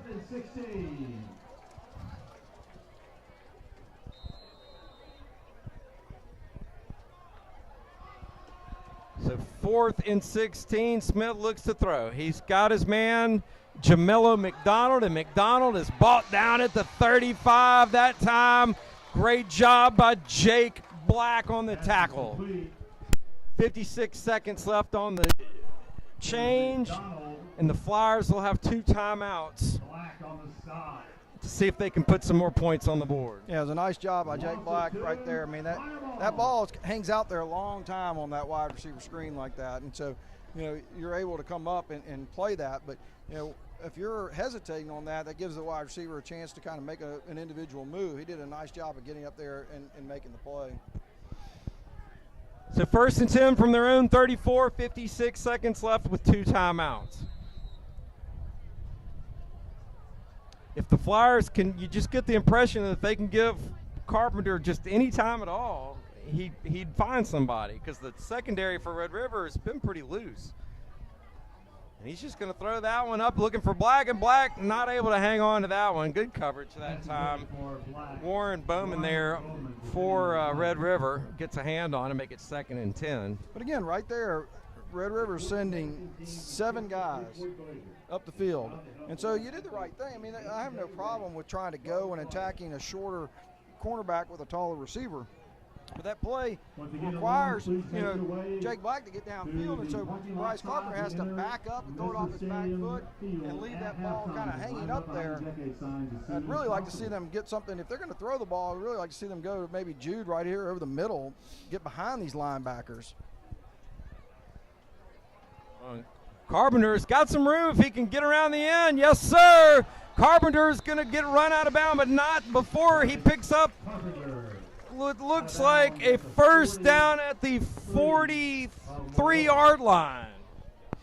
So great job by Carpenter. Good presence of mind to make sure that he steps out of bounds and stops the clock. 43 seconds left, still 2 timeouts, and 1st and 10 go the Flyers. I am not sure that he got a 1st down right there. Are they going to say, let's see? Yeah. You're right, John. Looks like they are telling the chain crew to back it up.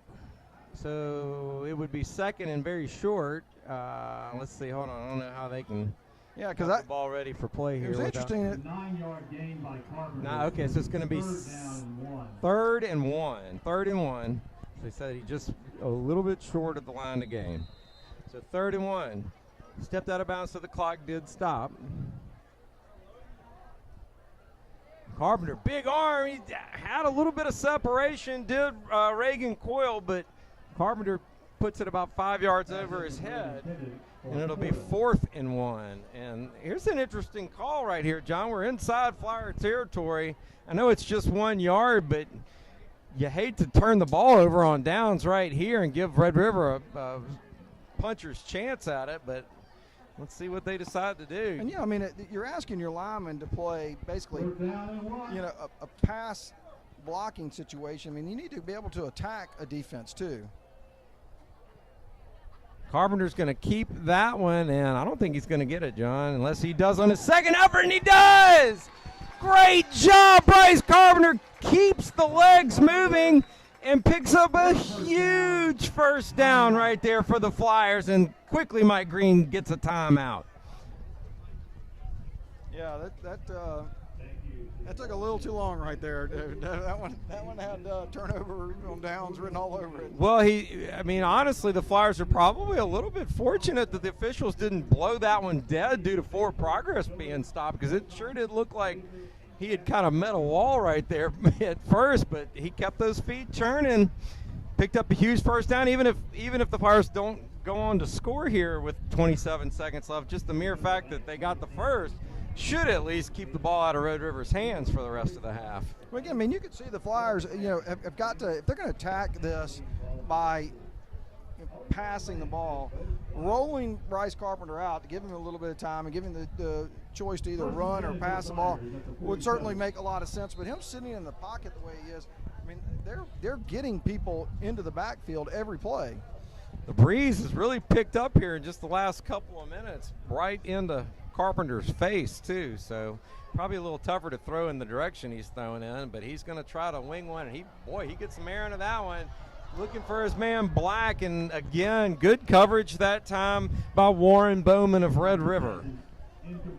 Looked like Black had a step there for a second, but by the time the ball got there, Bowman was easily able to get a hand on it. Again, that's a big play right there. It took about 8 seconds to run. I mean, so you're not looking to get a 1st down. It'd be nice to see them try to get 20 to 25 yards and then take a shot like that. I mean, I get you got a taller receiver right there. That ball was well placed for him to kind of challenge. Jake Black's got to go up and kind of high point that ball and not try to let it come back into his chest or his waist to try to catch it too. So 2nd and 10, 17 seconds left.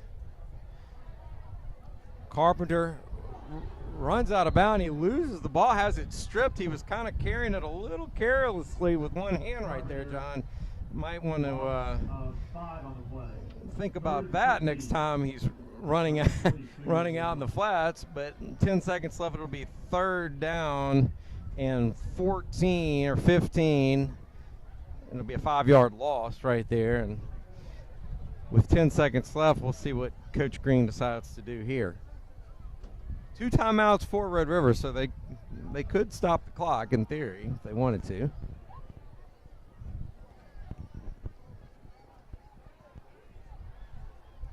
Carpenter's pass is incomplete. He wanted Reagan Coyle at the 45. It would have been a little shy of the 1st down had he caught it, but he didn't, and it'll be 4th and 15 with 5 seconds left. It was a nice, I like the design of that play. I like rolling him out to the right. You can see that he actually was outside. He had time right there because they rolled him out. Just essentially a timing situation right there as far as where the ball was actually thrown. And so, I like, though, that I think that they're going to have success trying to come back to that kind of concept.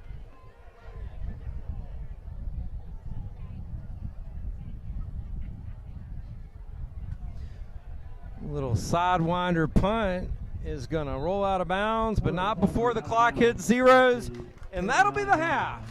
Your score here at Mesmer Stadium, Loyola 14, Red River nothing. And we're going to go down to the sideline to talk to Coach Mike Green in just a second. Homecoming ceremonies in a moment.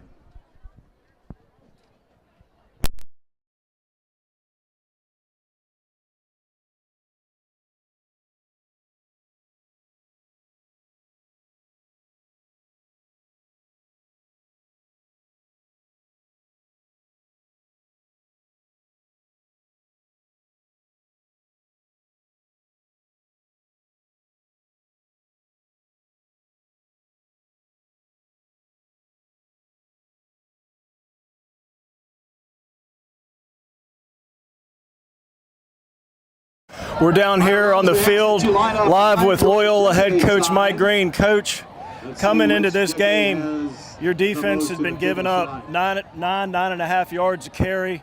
They sure have been tested here in this first half.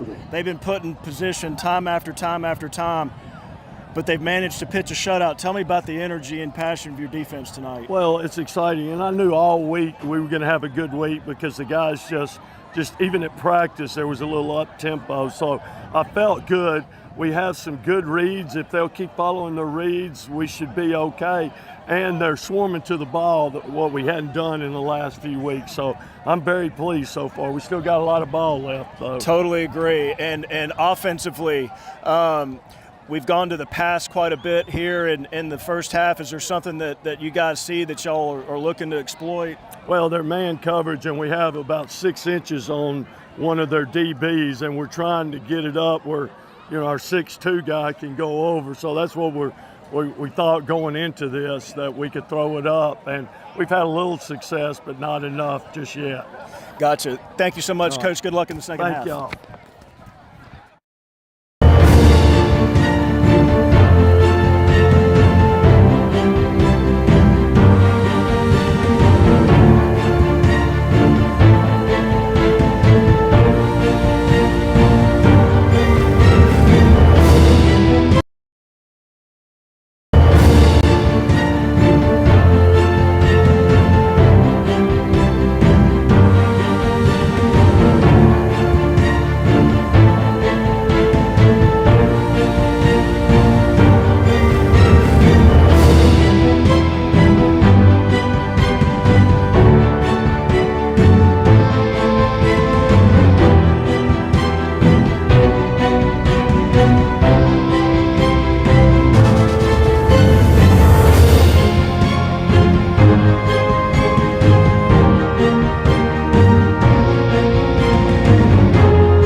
gentlemen, welcome to Loyola College Prep's 2023 homecoming presentation.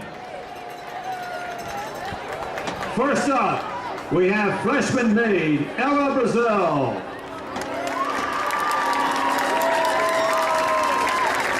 Ella is the daughter of Cody and Caroline Brazil. She's involved in cheerleading, Faith, Lyra, and is in the Key Club and plays pickleball. She enjoys playing tennis.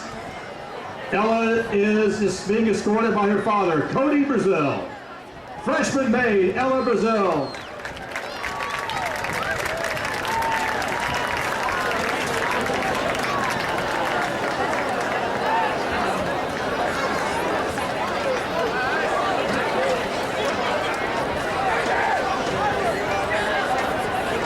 Freshman maid Carmen Gayton. She's the daughter of David and Brandon Gayton. Carmen takes part in soccer and track, Faith on Fire, Fellowship of Christian Athletes, and enjoys pickleball and baking. She's being escorted by her father, David Gayton. Freshman maid Carmen Gayton.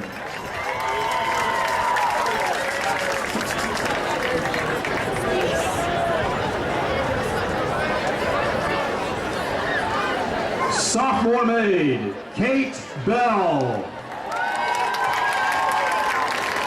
Kate is the daughter of Stephen and Tiffany Bell.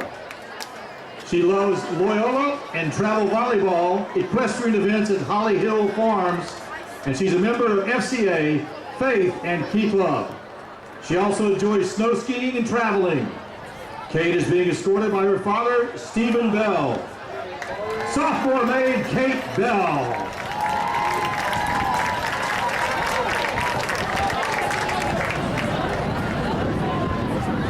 Sophomore maid Amaya Tran. Amaya is the daughter of Suzanne Wong and Na Tran. Amaya is involved with the Fellowship of Christian Athletes, National Honor Society, is an orientation student leader, is in Faith and Faith on Fire, and track and volleyball. She's being escorted by her brother, 2023 graduate Colin Tran. Sophomore maid Amaya Tran.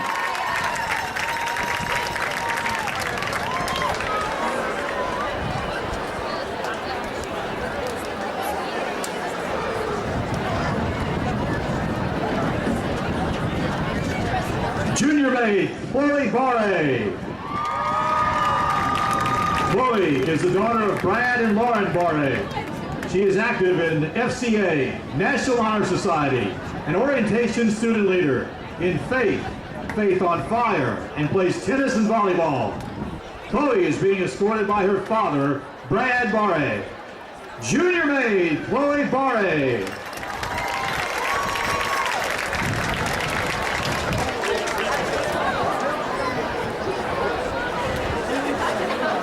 Junior maid, Caitlin McNeil. Caitlin is the daughter of Brandy and Robert Stroud. She is involved in varsity soccer, track, FCA, Faith, Garden Park, and Green Club. Caitlin loves animals, and she is being escorted by her stepfather, Robert Stroud. Junior maid, Caitlin McNeil.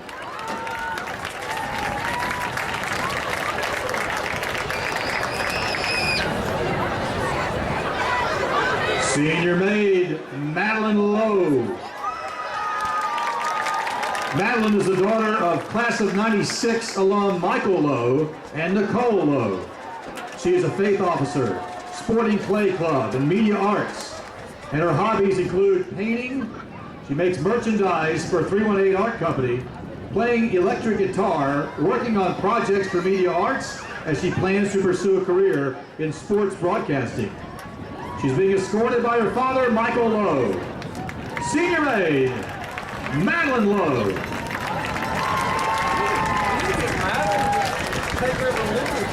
Senior maid, Mary Houston Mull. Mary Houston is the daughter of Dr. David and Krista Mull. She is a cheer captain in National Honor Society, faith officer, Faith on Fire, Key Club, SGA, FCA, Mu Alpha Theta, Media Arts, and Pickleball Club. She also enjoys playing tennis and traveling and shopping. Mary Houston is being escorted by her father, Dr. David Mull. Senior maid, Mary Houston Mull.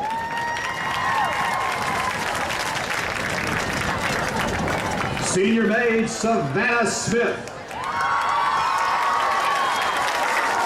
Savannah is the daughter of Trey and Ashley Smith. She plays varsity volleyball, is a senior class vice president of SGA. She's a member of FCA, a member of Faith. She likes to play pickleball with her friends on weekends. Savannah is being escorted by her father, class of '94 Loyola graduate Trey Smith. Senior maid, Savannah Smith.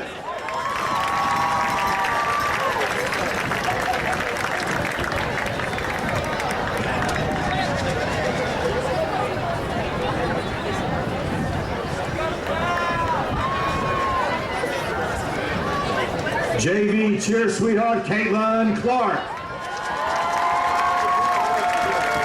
She's the daughter of Josh and Denise Clark. Caitlin is involved in FCA, Garden Park, Faith, Key Club, volleyball, and cheer. She's being escorted by her father, Josh Clark. JV cheer sweetheart, Caitlin Clark.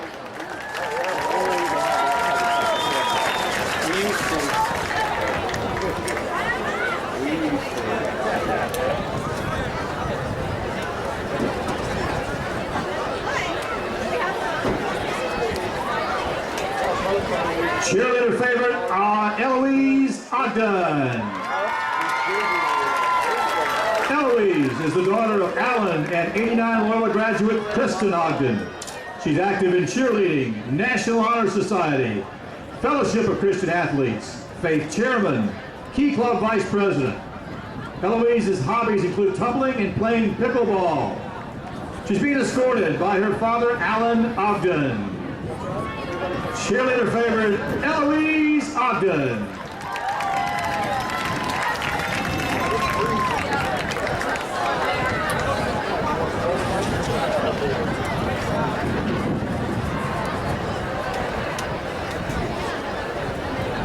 Football sweetheart, Carrington Carter. She's the daughter of Keith Carter and Loyola 88 alum Tim Carter. Carrington is president of FCA, and she's also in Faith on Fire, Key Club, Garden Park, NHS, and Mu Alpha Theta. She's on the varsity volleyball and cheer squads. In her spare time, she enjoys playing pickleball, shopping, traveling, and tumbling. She's being escorted by her father, Keith Carter. A football signed by the 2023 varsity football team is being presented to Carrington by Key Club sponsor and class of '86 alum Mark Pachenkas. Football sweetheart is Carrington Carter.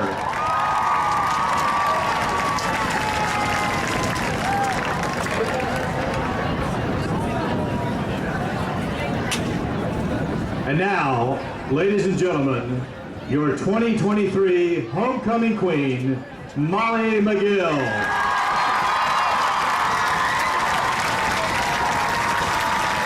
Molly is the daughter of Michael and Tracy McGill. She's involved in FCA, Faith, Sporting Play Club, Media Productions.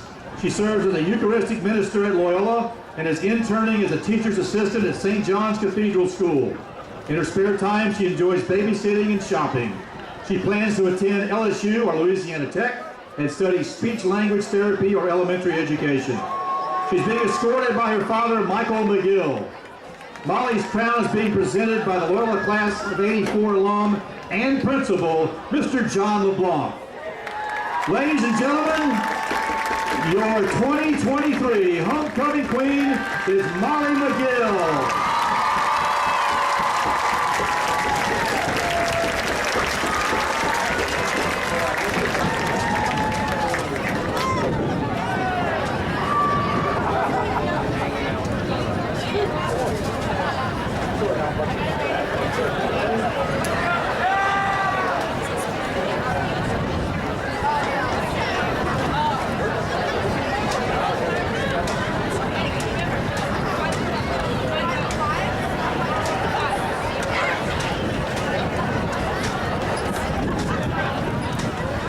Ladies and gentlemen, there they are, your 2023 homecoming court.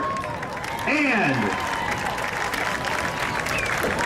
let's recognize all of our alums on the field. What a great sight that is, but particularly to the north end, the 50s and 60s who are with us.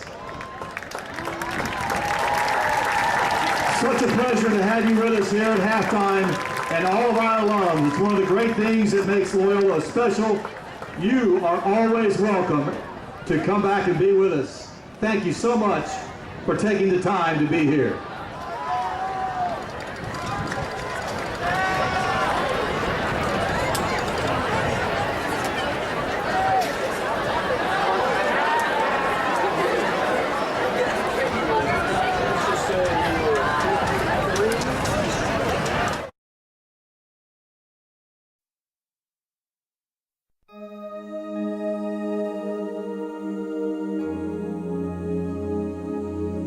It was the biggest race of the year. And no matter what, I was gonna win.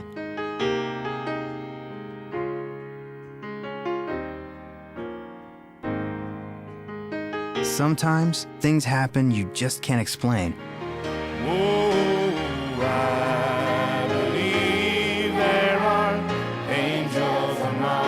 And some things are more important than winning.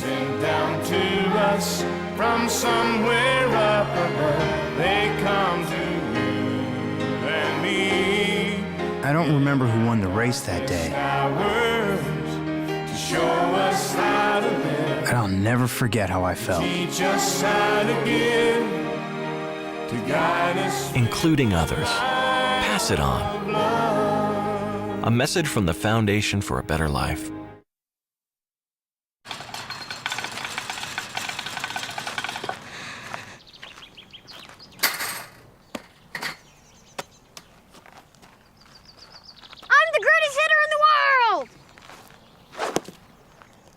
Strike one.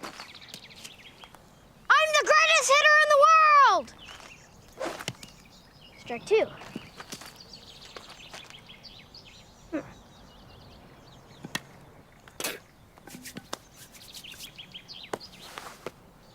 I'm the greatest hitter in the world!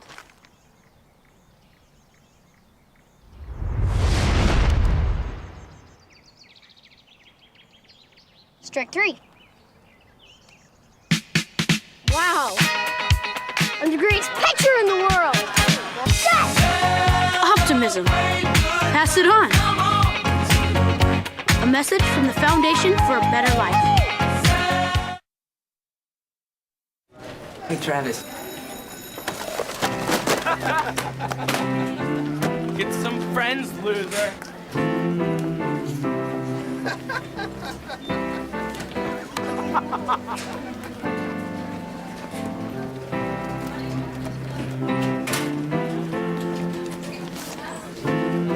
Bro, you alright, man? Yeah. Let me help you out. Lean on me when you're not strong. And I'll See you around? Yeah. Character. I'll help you Pass it on. A message from the Foundation for a Better Life. It won't be long. Taxi!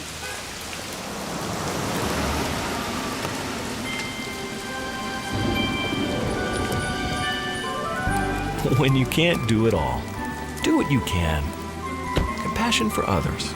Pass it on. A message from the Foundation for a Better Life. You came home from work with a migraine. Your son has a sore throat on a Saturday. You need care right now. Christus Health has affordable, convenient, on-demand care because you don't always get sick during doctor's hours. Help is in the palm of your hand. You can reach our clinicians within 20 minutes from 7 a.m. to 11 p.m. Visits for residents of Texas and Louisiana over age 5 cost $30. Christus Health, on demand, because we're here for you wherever here is.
You came home from work with a migraine. Your son has a sore throat on a Saturday.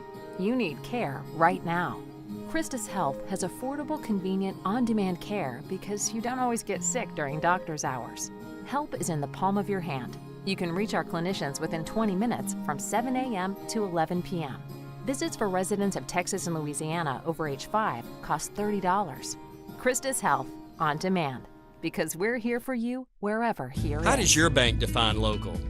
At Home Federal, it means being here in Shreveport and Bossier since the doors opened in 1924. It means surviving and thriving alongside our customers through the good times and the bad. Since our beginning, Home Federal has been a part of Shreveport Bossier. Our roots are here. Our headquarters are here. Decisions are made here. That's how we define local. Home Federal Bank, a better way. Welcome back to Mesmer Stadium. Got about a minute left here before we kick off the second half. Great homecoming festivities. Awesome to see all the folks from the various decades back here on Loyola's beautiful athletic complex. Of course, most of those folks didn't have this when they were in school at Loyola. This is kind of a product of the more modern era, if you will, but great to see everybody back. John, I remember our days, the homeless team, right? We'd go follow the team to Parkway and Captain Shreve and Independence, Northwood. I mean, we have stadium will travel. You're right, David. This is really one of the great events. I'm glad to see so many alumni out here enjoying it. We do have a few stats for you here before we get the half started. They're going to throw a couple of minutes back up on the scoreboard so the teams can have a proper amount of time to warm up. Looks like Carpenter, 3 for 12. He's got 1 interception, 81 yards, and a touchdown.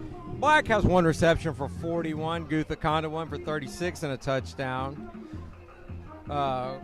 Coyle 1 for 4. Total offense, Loyola 139, Red River 135. So, only 4 yards difference in total offense. But the Flyers lead the stat category that matters the most, the one that's up on the scoreboard, and that says 14-0 Loyola here at halftime.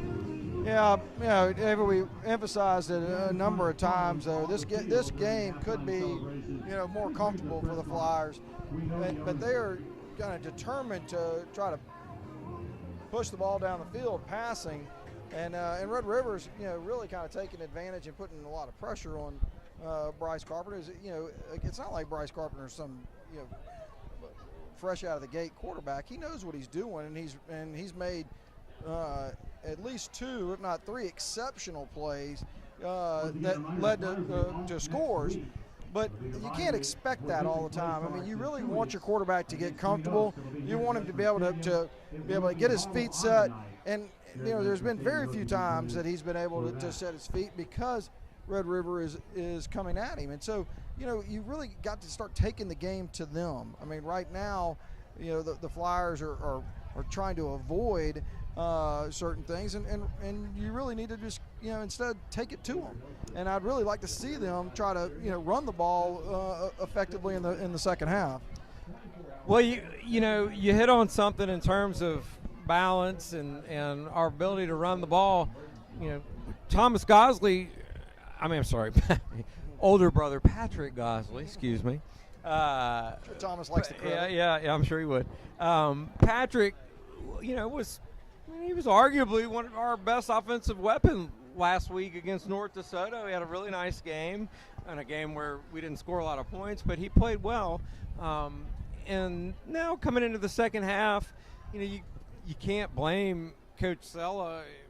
He's got a shiny new toy, right? And he's got a quarterback with experience coming from a program where he transferred out of in Calvary that threw the ball all over the field. And you kind of figure, like, hey, he wants to see what he's got. And he kind of has had an opportunity to see that.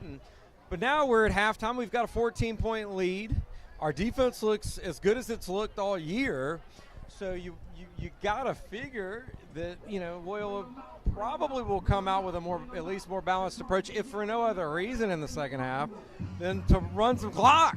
I mean, we with that two score lead, if the defense keeps playing like it does, the quicker this game ends, the better chance the Flyers have of coming out of here with a W. I think that's well said, David. And we've seen the Flyers take the ball down the field driving with their feet. I mean, we've seen a couple of big plays, of course, throwing the ball, but I really do think that they've run a few plays for Patrick Gosley where it's been more of a delayed handoff, and Red River's been in the backfield. I would really like to see them try to get some things that are more quick hitting, so that they can use his strength running the football and not give them a chance to kind of get there on him as he's handed the football. So Evan Lerat will kick it off here in moments to start the second half. He'll be kicking into about a 10-mile-an-hour wind into his face, back deep to receive for Red River's Terrell Gary. In the first half, Lerat, in a similar situation, kicked it right through the end zone, but this time he's going to kick a little squib that's going to be fielded at the 18 by Bowman, and Bowman's going to cough it up, and the Flyers are going to be on it. Third turnover of the night for the Flyers. First down deep in Red River territory at the 18-yard line. Really a fantastic play by Carter Doyle.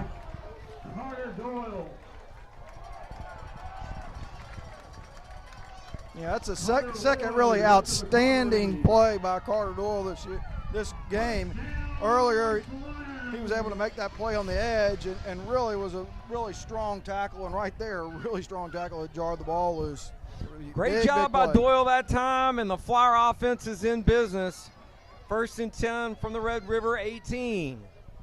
Similar situation to what happened that led to the first score of the game in the second quarter tonight. Carpenter will hand it to Gosley. Gosley, big hole. Gosley running hard across the 10 down to the 8-yard line. He'll be just about a foot short of a first down. Will be 2nd and 1. So Patrick Gosley, hard running, has the Flyers on the door of a first down deep in Red River territory. Again, the handoff goes to Gosley. Gosley breaks the tackle. Gosley, is he in? And yes, touchdown Flyers! Patrick Gosley, 9 yards for the Flyers. And just like that, with 11:21 here in the third, the Flyers now lead it 3 scores, 20-0. Again, I mean, we talked about that just a few minutes ago. How important is that right there? How important is that running? It is vitally important. We're going to go down to the sideline to Michael Mitchell real quick.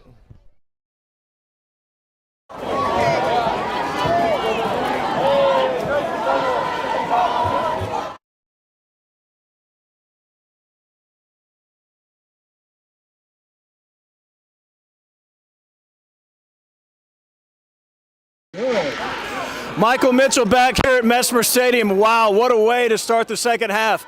Carter Doyle with the monster hit. Flyers offense capitalizes, punches it in.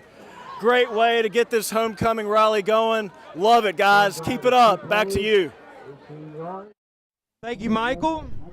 So, John, the Flyers get the start to the second half, the dream start.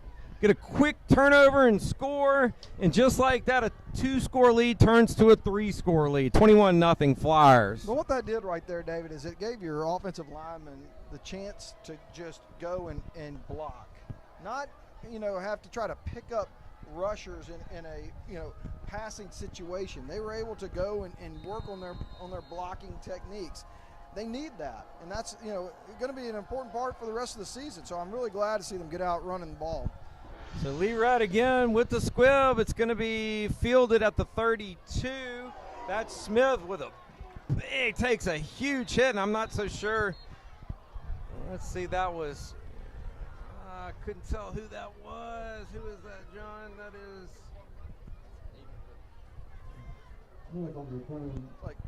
Aiden Kirby. Sorry, he was bent over. I couldn't see his number. Aiden Kirby may have may have taken the worst of that collision. Looks like he's holding his right wrist there. But he laid an absolute lick on Montravian Smith, and Smith is no small individual.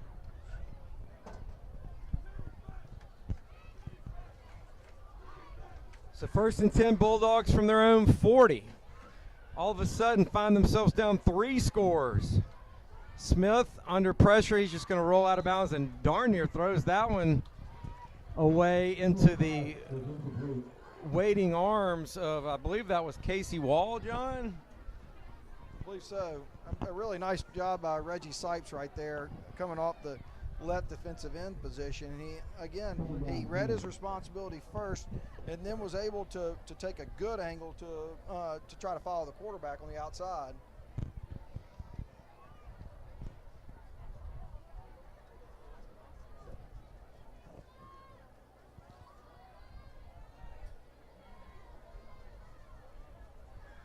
Smith's going to look to throw, and that pass is incomplete. He wanted Jeremiah Williams. And that pass really wasn't even close. And John, we get to a point here with Red River down 3 scores. I mean, Red River is a, probably 90-10 running football team, and I think even their coaching staff would probably admit that they're not a team that is built offensively to come back from big deficits. So this is a really important series for them. If they fall too much further behind, they're going to find themselves in a deep hole that they may not be able to climb out of. Smith under pressure, and he's going to be brought down at the 35. Flyers with a great job in the secondary, great coverage, and there's a late flag. Horton and Sipes on the stop for the Flyers. Let's see what the flag was. I didn't see what was signaled. It was a 4-yard loss. Whatever it was, it looks like the Flyers declined it. It was something against Red River. Did you see a signal? I was thinking maybe he just threw something down to where the ball was down, because I saw something thrown too, David. And for one of the few times tonight on 4th down, Red River will punt. There's a little bit of movement there on the offensive line.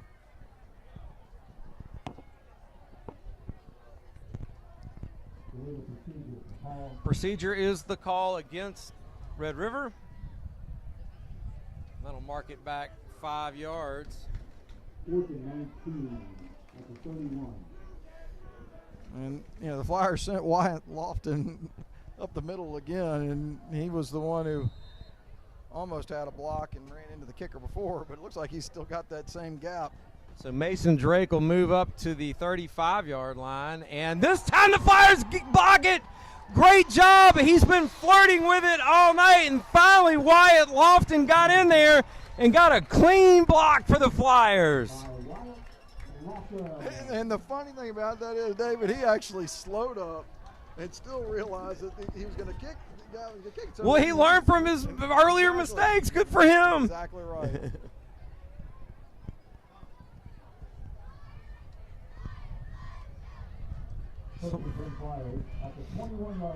So the Flyers, big turnovers and special teams plays have really benefited them tonight.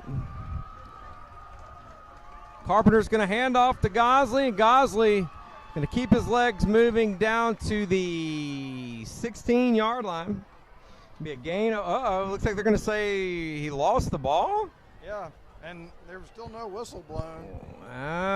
Okay, so it looks like turnover for the Flyers. I thought that they had ruled him down, but evidently not. He definitely looked down. It looked like he had that one tackler. The Flyer offense is questioning this. Like, they don't quite understand. The offense is staying out on the field. The Red River offense is also out on the field. We'll see which one's going to get to stay there.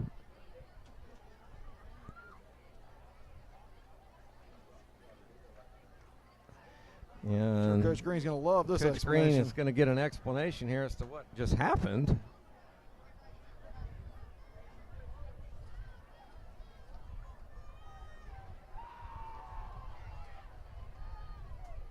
All right, so whatever it is, he seems okay with the explanation. Let's see. So the Flyers are going to retain possession. I'm still not exactly sure what it was. Well, that was. They had to have ruled his forward progress stopped, I think. I think he was actually down when the ball came out, but I mean, because there was really only one person tackling, they both kind of went down together. Again, none of that really matters. It was a nice, again, another nice run by Patrick Gosley. And what's happening by doing this is all of these Red River players that are coming in and blitzing from the outside, they're irrelevant when you're running that ball in the middle like that. And so this is exactly what you should be doing. You should be having your center, your guards, leading the way right here and opening these holes on the interior. So after all that, 2nd and 10. Pass is incomplete. It was batted down at the line of scrimmage. I'm not sure what the Red River player is doing other than wasting all our time. Yeah, I don't know what he was thinking on that, but I go back. That play at least was, a quick throw. It was made for Carpenter to just set his feet and get rid of it. Okay, I mean, the defensive linebacker was in his face in a split second, but he's at least not throwing off his back foot. I mean, they realize what's going on, and so that's what the Flyers need to do, because Red River doesn't seem to have changed what they're trying to do. So 3rd and 10. You got to figure they're in Lee Red field goal range here. Carpenter's going to keep that one, and he'll finally be brought down at about the 27. So we're looking at about a 44-yard field goal, albeit into the wind. So be probably right on the edge. Let's see what Coach Green decides to do. Again, I'm going to go back to that same thing right there, David. There were 3 defensive backs with 3 wide receivers right there, okay? And so everybody is coming. That's, 8 defenders coming. You can't possibly block all of that. And so, the Flyers either have to get rid of the ball very quickly, or they need to abandon this idea of Carpenter under pressure, but he escapes, and he goes down at the 26-yard line. So he'll pick up a yard, and that'll turn the ball over on downs. Again, I mean, I like that play because it was sort of designed to get him to the outside anyway. I mean, slipping and he could have easily gotten 5 or 10 more yards. Who knows? But by doing so, all of those people who are blitzing become, again, irrelevant. And so by standing in the pocket and letting all these people come from different directions, it's almost impossible to block everybody.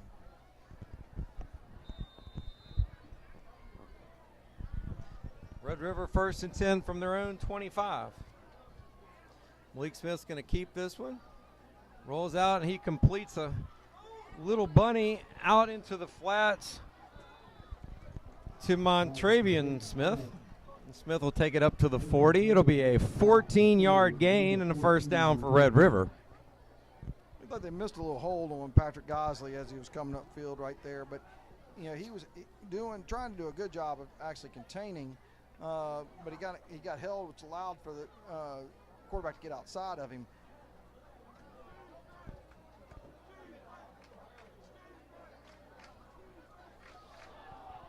Smith drops it, but he's able to pick it back up and run out of bounds. He'll lose about 2 yards as he runs out of bounds, but they will retain possession.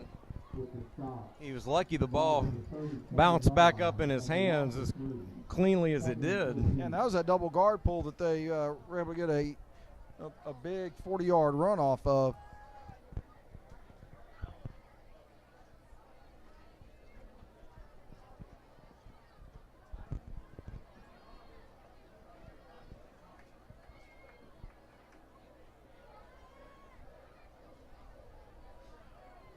Again, the inside handoff to Smith, and he is going nowhere. Flyers, just like they've done all night long, for the most part, stop him right at the line of scrimmage. We've got a couple of different players down, though. Looks like a Flyer and a Bulldog, and both of them look like they are not feeling very good. Not quite sure what happened right there, John. Did they run into each other? Yeah, I did not see that at all. It happened away from the action, so it does make you think that they must have just kind of inadvertently. We'll be right back and take a quick commercial break. Flyers.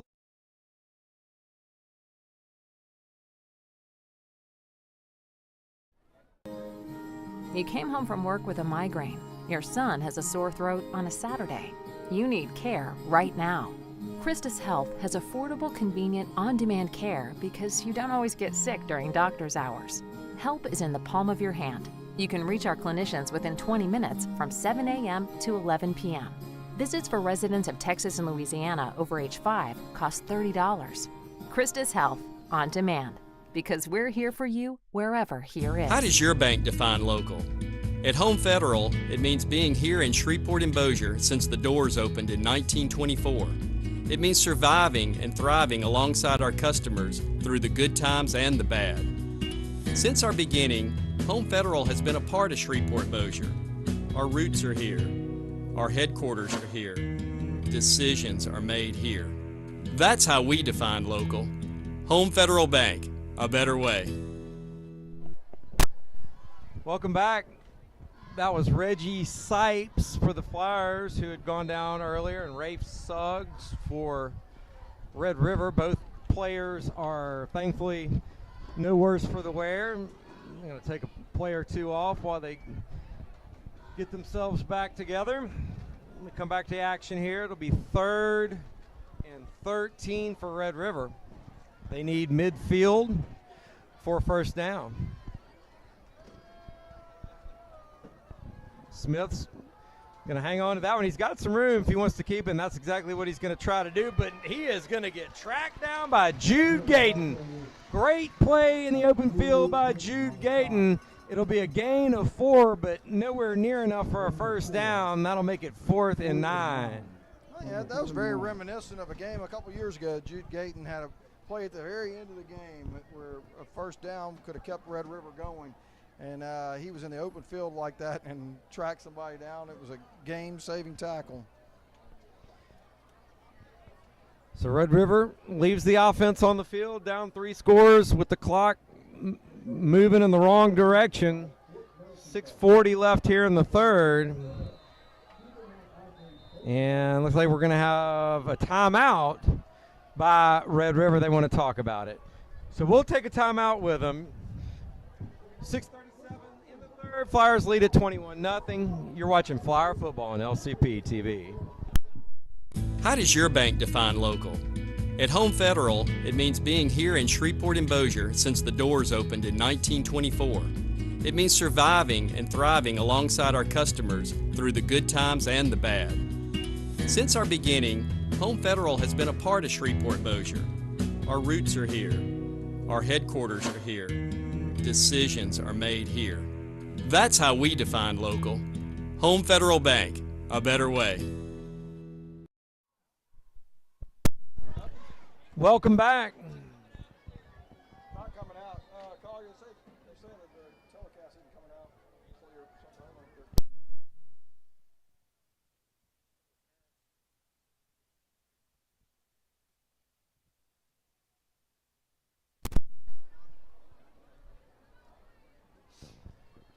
that. So 4th and 9.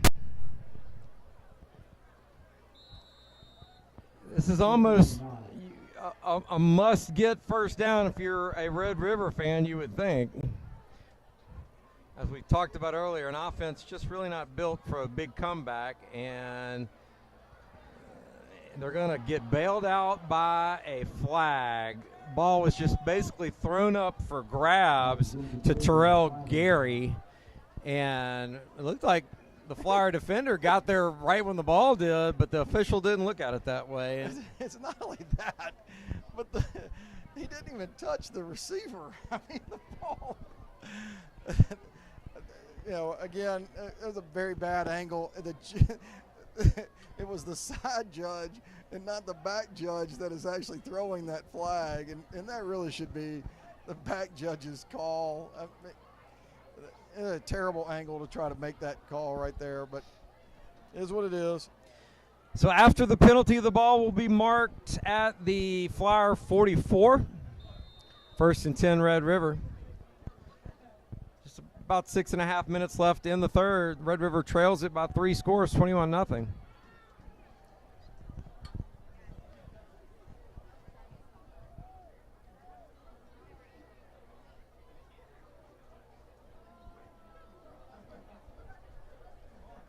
Smith looks to throw, passes incomplete, dropped by Jeremiah Williams. Williams probably should have hung on to that, but in reality, the Flyer defense was there, and in all likelihood, that play wasn't going anywhere, even if he caught it. You know, and this is one of the things you got to be careful of when you're the Flyer defense is that, you know, a lot of things have gone your way. You've been able to kind of bottle them up. And so you can see they're kind of taking some chances now. They're blitzing some people, but, you know, they've had big plays, and so you really need to be careful about trying to do too much. And so these kids need to make sure that they understand their responsibilities on every play. 2nd and 10. Handoff to Smith, and Smith across the 40 down to the 39-yard line. That'll leave Red River with about 5 yards to gain on 3rd for a first down. And we're going to get an official timeout real quick here. And there's a penalty at the very end of that. And the penalty. Looked like Mason Drake and maybe one of the wide receivers out there kind of got tied up. And I don't know, they both kind of gave a little tiny push towards each other. The last one was a Red River player. Let's see, yep. We're going to get the classic offsetting penalties.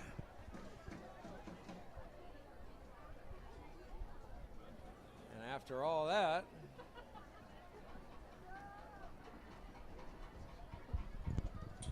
the ball's going to be spotted at the 39. It'll be 3rd and 5 from there. Again, you can see the Flyers kind of walked everybody up there, and that little quick hitter could have gone.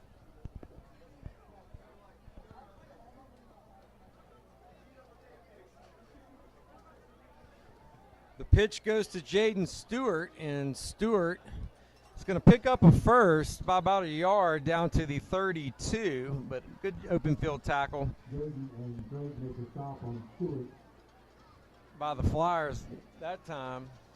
6:07. And again, that's left to go in the game. That's the right call right there for your Red River. I mean, you've seen that the Flyers are firing linebackers, and so if you're going to do that, there was the quick pitch to the outside. So again, that's what I was talking about. The Flyers need to make sure that they understand their responsibilities.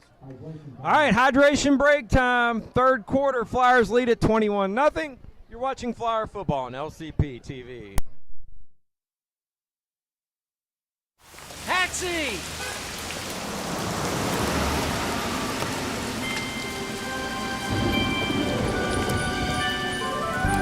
When you can't do it all, do what you can. Compassion for others. Pass it on. A message from the Foundation for a Better Life. How does your bank define local? At Home Federal, it means being here in Shreveport and Bossier since the doors opened in 1924. It means surviving and thriving alongside our customers through the good times and the bad. Since our beginning, Home Federal has been a part of Shreveport and Bossier. Our roots are here. Our headquarters are here. Decisions are made here. That's how we define local. Home Federal Bank, a better way.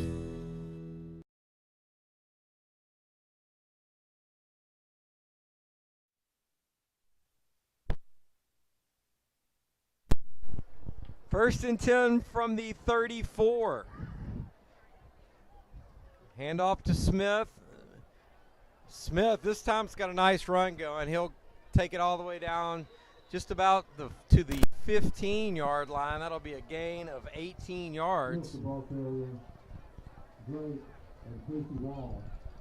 got to give Red River credit, John. They do not give up on their game plan. No, but again, they've really done a nice job of these little quick hitters because they saw the Flyer defense kind of creeping up. And so that's where the defense is exposed.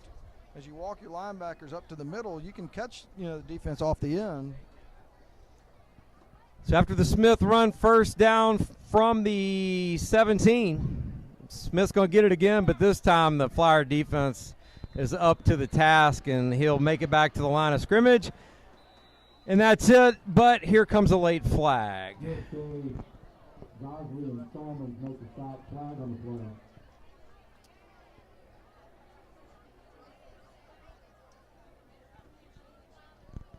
Personal foul against Red River, personal foul against Loyola. So once again, offsetting penalties.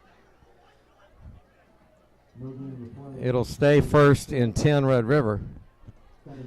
5:21 left in the third. So slowly but surely the clock continues to move. And that's why Lofton it's out of the game now. I mean, I don't know if the officials have kicked him out or. He looks like he's taking the lonely walk over to the bench to have a seat. You certainly hope not. He's played a really good game for the Flyers tonight. Pass is incomplete. They wanted Smith out in the flats, and Flyers do a great job of getting pressure on Malik Smith. And that pressure was vitally important, David. I mean, that is what I'm talking about. So they've sent everybody. They fired the strong safety off the edge, and so Red River had the right play. I mean, if he was able to complete that pass, there's nobody out there to stop him. So, again, people, Red River's been their own worst enemy, but you got to play disciplined. 3rd and 10.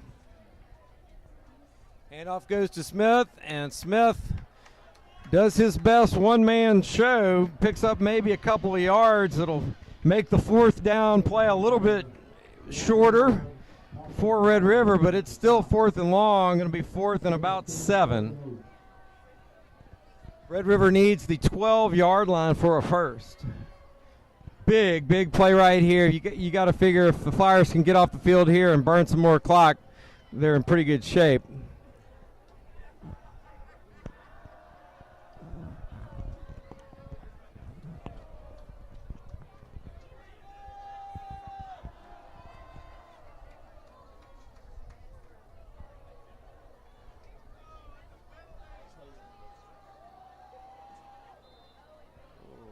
Hard count looks like may have gotten the Flyers for the 2nd time tonight. Let's see. Yep, they're going to pick up a easy 5 there. Offsides is the call against Loyola.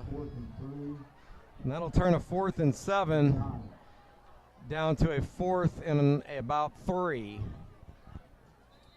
That should be 4 yards on the penalty. Again, I mean, the Flyer defense is so fired up to kind of get into the backfield. They're trying to create such havoc. I mean, you got to really be mindful of what your responsibilities are, what the snap count is, because, I mean, if you're just trying to get in there and create havoc, I mean, these are the kind of things that end up happening. That should be a legal procedure right there. He was clearly moving forward. It's a touchdown. No, incomplete ball was dropped. Flyer defense stands tall and gets off the field on a big 4th down play late here in the 3rd quarter. And it should have been a penalty to begin with. Thank goodness that was a drop, because them missing the running back coming forward before the play. He was not going sideways. There was no doubt he was coming forward before that ball was snapped. Not the CFL here, John.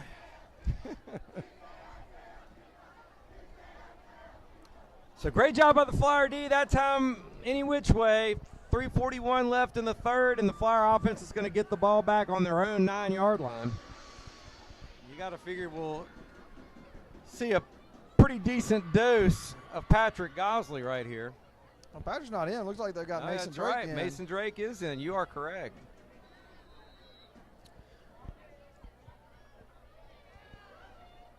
Well, Mason Drake's going to get that one, and Mason Drake's going to make his way up to the 15-yard line. It'll be a gain of 6 yards for Mason. A nice run by Mason. Now, we talked about this last week about, before you've got to run inside of that block. He waited for his kick-out block and ran inside. That was really nice hard running. And Mason Drake is going to carry it up to the 16. It'll be a gain of 1. 1 yard gain. Flyers don't seem to quite be in the mindset of burning any clock yet, though. They snapped that with 26 seconds left on the play clock. But I like what Mason did right there. That play could have easily gotten strung out, and you know, some wide receivers will want to just kind of take that wider and wider. When you realize that you've got that seam, you got to get upfield. And so, you know, he was kind of being pulled down, which, you know, slowed down his momentum, but he was at least turning to get upfield quick enough. And you know, if he does that, he matures and realizes, you know, getting north and south quick is really, really important. He's going to be more and more effective. It looks like we have a Red River player cramping on the far hash over there. That is number 20, Montrell Brown. Brown's going to be helped off the field. I do think that was just a cramp, though, as they were working on his calf.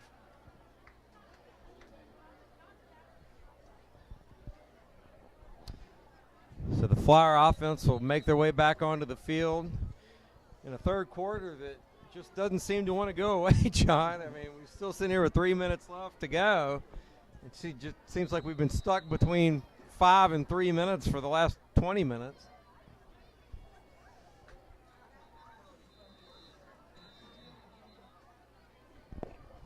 Another flag, and this time it's going to go against Red River. It's like offsides against Red River, and that'll give the Flyers a first down. Offside. 5 yard penalty brings up a first down for the Flyers.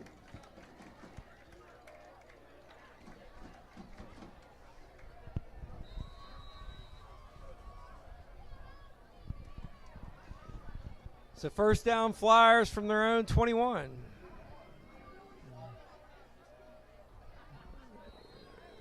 Drake again on the handoff. He'll pick up maybe a yard, maybe 2. Again, that's good, hard running by Mason Drake right there. He got pulled down by his waist from behind, and it's just because he's, you know, as small as he is that the linebacker, I think it was actually a lineman that actually grabbed him. But he was running with momentum, so he was able to drag him forward and get the extra yard where he was hit. And so I like the way Mason is trying to, you know, turn his feet.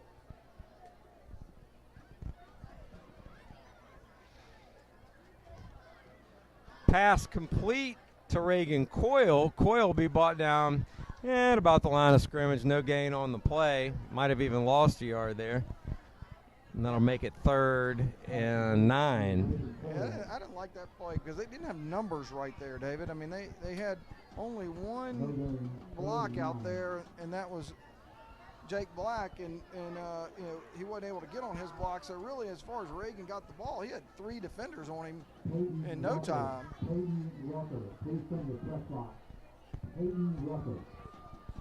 So 3rd down 9, Flyers need the 31. Carpenter looks to throw his passes incomplete. He got it into the hands of Reagan Coyle, but he couldn't hang on. Pretty good coverage by Red River that time, and the Flyer punt unit will come onto the field. Well, that's an important play right there because that's going to be something Reagan is he's going to make those catches as he go along. You get your timing down. That is what I really want to see. That is a good pass by Bryce Carpenter. That's the way you want to do it right there. You want to run that person just behind where the linebackers are coming, and you know, Reagan, if he'd have caught that cleanly, you know, he easily has a chance to you know, break those things. And so I like that play call.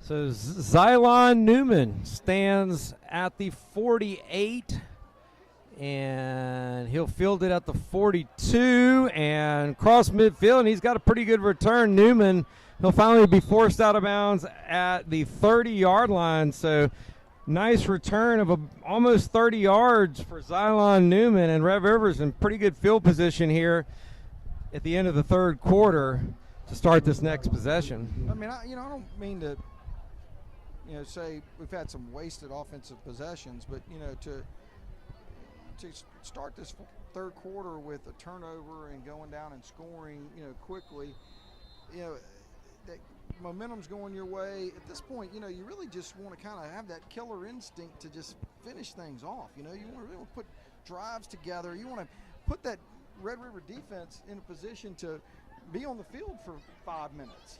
Well, look, hey, that's all part of the learning process, right? I mean, we just came off a 53-3 or whatever it was loss, and a team that's really been struggling to find their way. And here we are for the first time all season.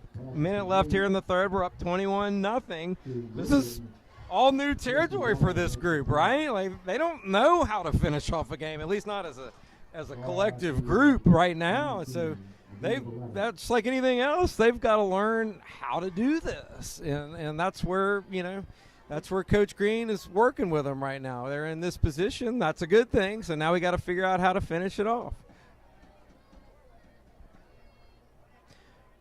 First down for Red River right there. Smith's pass is complete out to Warren Bowman, and Bowman will have what looks like almost a first. It's going to be awfully close. Let's see what they say right here. Yep, they're going to say first down. So it's going to be first and goal just inside the 10-yard line. 9 seconds left in the third. We'll see if Red River wants to try to squeeze a play in here before the quarter ends. Right there on that last play, Patrick Gosley kind of got caught inside, and so lost outside containment, allowed the quarterback to get out there and make a nice clean pass to the outside. So it looks like Red River is going to be content to let the clock wind down. And that'll be it for the third quarter. Your score here in Mesmer Stadium, Loyola 21, Red River nothing. Let's get down to Michael Mitchell on the sideline. Michael Mitchell down here on the sidelines as we start the fourth quarter. Flyers with a 21-0 lead. Players have been getting a little chippy down there. Flags have been thrown. The coaches have told their players, do not engage. They're looking for a reason to throw a flag. Wyatt Lofton was sent off the field, actually, and came over. He was telling the coaches, I didn't take a swing at anybody. The coaches have warned the kids, keep your calm. It's when you start getting a big lead on teams like this where they start to lose their composure. And I also wanted to take this opportunity to say that Rowan Guthakonda's cleats are straight fire. I know I shouldn't be talking about this, but I'm not a coach anymore, so I don't care. I'll let them worry about that. Rowan, your cleats are fire, dude. Just wanted to throw that out there since it's homecoming and we've got a lead, and just, mention it while I can. Peace. Back to you. Go Flyers. Taxi!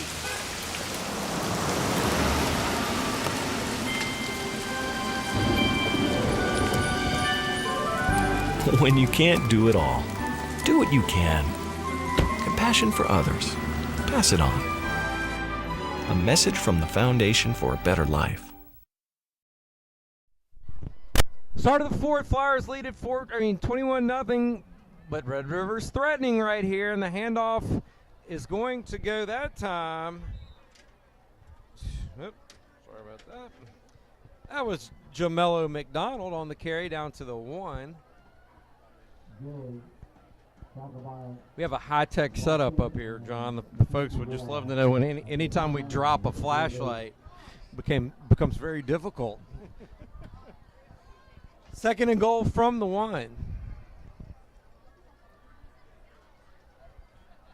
Ball's on the ground. Let's see what happens here. Flyers say they have it. Smith dropped it, and the Flyers do for the fourth time tonight.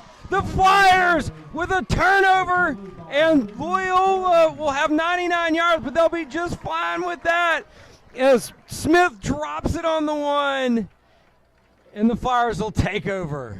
Again, the Flyers have gotten lucky in that regard. I mean, that is, like you said, David, there are a lot of turnovers in this game that, if you didn't have, this game could be different. And the Flyers really still have not established anything offensively that shows that they're really putting a drive together. And I really do think that, it's really important to kind of get back and try to put the ball, on the ground running the ball, either with Carpenter or with Gosley or with Mason Drake. Yeah, Gosley's back in the game now, and the Flyer offense has to be really careful right here. They could just as easily give it right back to them, and they are going to. Wow. Great job by Red River that time. They're able to track Gosley down in the end zone for a safety. So that's how Red River scores their first points of the night, a safety. Flyers had it on the 1 foot line, and Patrick Gosley's brought down in his own end zone, and now the Flyers will have to kick away to Red River, and they're going to have it in pretty decent field position, you would think, when all this is said and done. But, you know, I mean, in that situation right there, you're running an RPO against a team that is really just run blitzing the whole time. I mean, so it's a hard thing to sit there and try to do that. I mean, you really want a very quick hitter. It's hard to do that out of the shotgun RPO setting, and so you're kind of set up for that type of play to happen.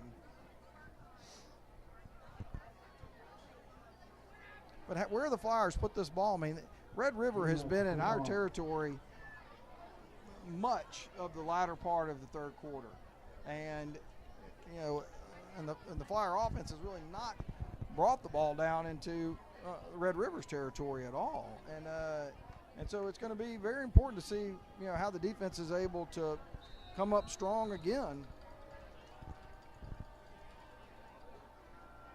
So Gary stands on his own 30.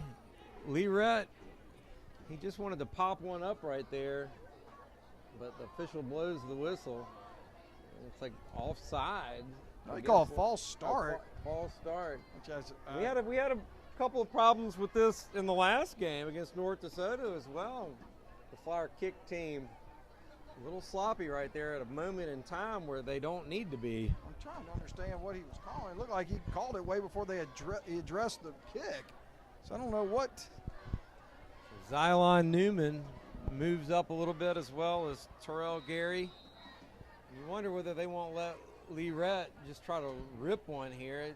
With the wind at his back, we've seen the leg, and they're not. Looks like it's going to be a little squib. Fielded that time by McDonald. McDonald's got some open field, and the Flyers better be careful here. McDonald is going to turn the corner, one man to beat, and he's going to score, John. Touchdown, Red River. Wow. And if the Red River sideline was dead not 5 minutes ago, it is alive and kicking now. Yeah, it's a hard thing. Those 5 yards become that much more important right there. It was blocked up well to allow him to get to the left edge, and there was nobody there.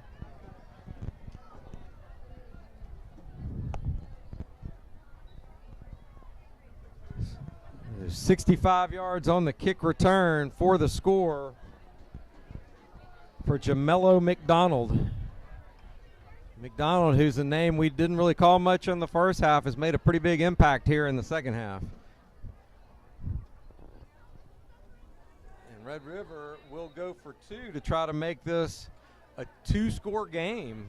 Well, actually, it's already a 2-score game. We'll try to make it a touchdown and a field goal, but I don't know that really matters considering they don't kick field goals. Wide open in the end zone. Touchdown, Red River, Jeremiah Williams from Malik Smith, excuse me. I'm not sure where our cornerback was on that play. Tell you what, Coach Green, this is huddle up time if you're the Flyers, John. The Flyers are kind of coming apart at the seams right here, and we talked about this is new territory for this young team. Jumped out to a big lead against a team that's got some explosive athletes and really not in familiar territory, at least not for this group in this season. And right now they look a little shell-shocked. Well, I mean, and we kind of referred to it a few minutes ago. You could kind of see that this could be a possibility because, you know, we were firing linebackers in. We're you know, trying to, you know, make a bigger play than we didn't necessarily need to make because Red River wasn't really doing anything. And so right there, again, you've got to know what your responsibilities are. And so when you start doing some things that, you didn't necessarily practice that much of. You lose. There's just no reason right there to lose your responsibility as a wide receiver. I mean, that's your one responsibility. There's no way a cornerback's going to be able to make a play. And they go for the onside, and great job that time. Carper did a nice job with the kick, but who was that fell on it? That was James Scott Wojewicz. Sorry if I didn't get that right. He had a host of Bulldog special teamers coming right at him, and he did a nice job of falling on that one and hanging on to it. This is the first time we might be able to see the offense go from our territory into their territory. I mean, this is a big part of this game. Well, just hanging on to the ball for 5 or 6 minutes here would be nice. Gosley, big run. Gosley, he drops it. Can the Flyers get back on it? They do. Nice run by Gosley, and great job. Let's see, who was that? That was Jack Coyle. Jack Coyle does a great job of tracking that down. Saves the day, at least for now, for the Flyers, does Jack Coyle. Carpenter's pass is complete, nearly dropped, and he probably wishes he would have because he lost 7 yards on the reception that time. The Bulldog defenders are playing with a lot more energy right now. A loss of 7 on the play.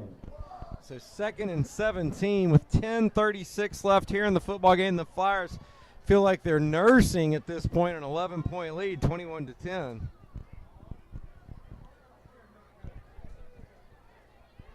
Gosley, hard running. Gosley, he could go. Gosley down to the 16-yard line, and a Flyer first down. Huge run by Patrick Gosley. 18 yards.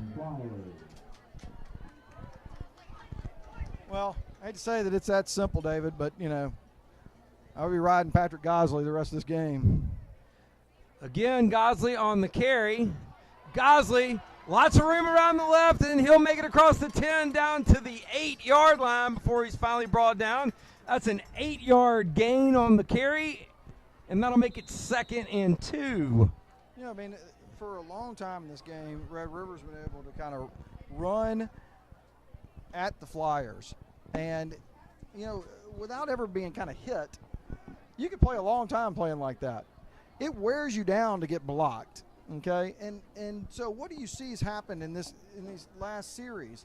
You see people getting on their blocks. This is the kind of thing that will wear down a defense.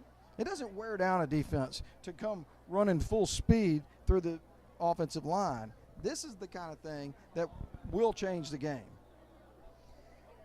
We have a Bulldog player down on the field. We'll take a quick commercial break while the training staff attends to that. 9:56 left here in the football game. Flyers lead at 21-10, but they are threatening. We'll be right back. You're watching Flyer football on LCP TV. You came home from work with a migraine. Your son has a sore throat on a Saturday. You need care right now. Christus Health has affordable, convenient, on-demand care because you don't always get sick during doctor's hours. Help is in the palm of your hand. You can reach our clinicians within 20 minutes from 7 a.m. to 11 p.m. Visits for residents of Texas and Louisiana over age 5 cost $30. Christus Health, on demand, because we're here for you wherever here is. Carpenter on the keeper. He'll cross the 6 down to the 5. That'll be good enough for a Flyer first down.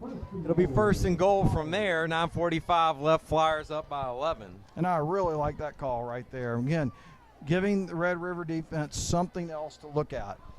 Flyer Gosley, 10 carries for 79 yards on the night. Carpenter, 4 for 16 for 81 through the air. Touchdown Flyers! Bryce Carpenter with his 2nd of the night, and he extends the Flyer lead to 27-10 with 9:26 left in the football game. You cannot stress how important that drive was in this game. As you said, things were getting a little bit shaky, and that drive was really important. And again, they did it running the football. So Learette set to attempt the extra point.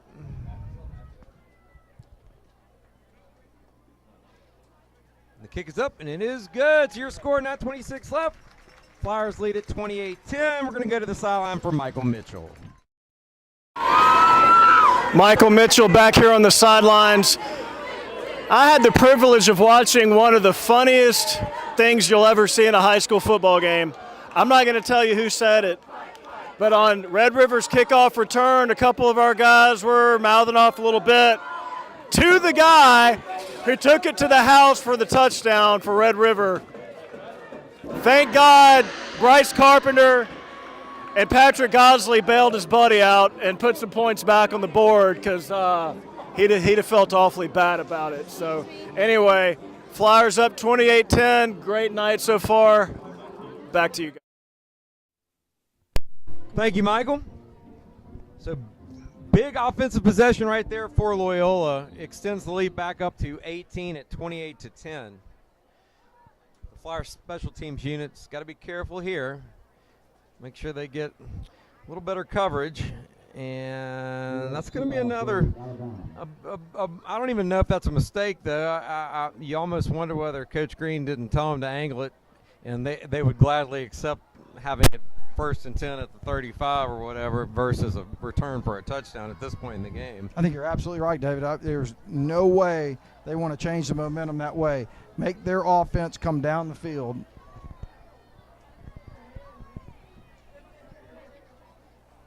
First and 10, Red River at the 35.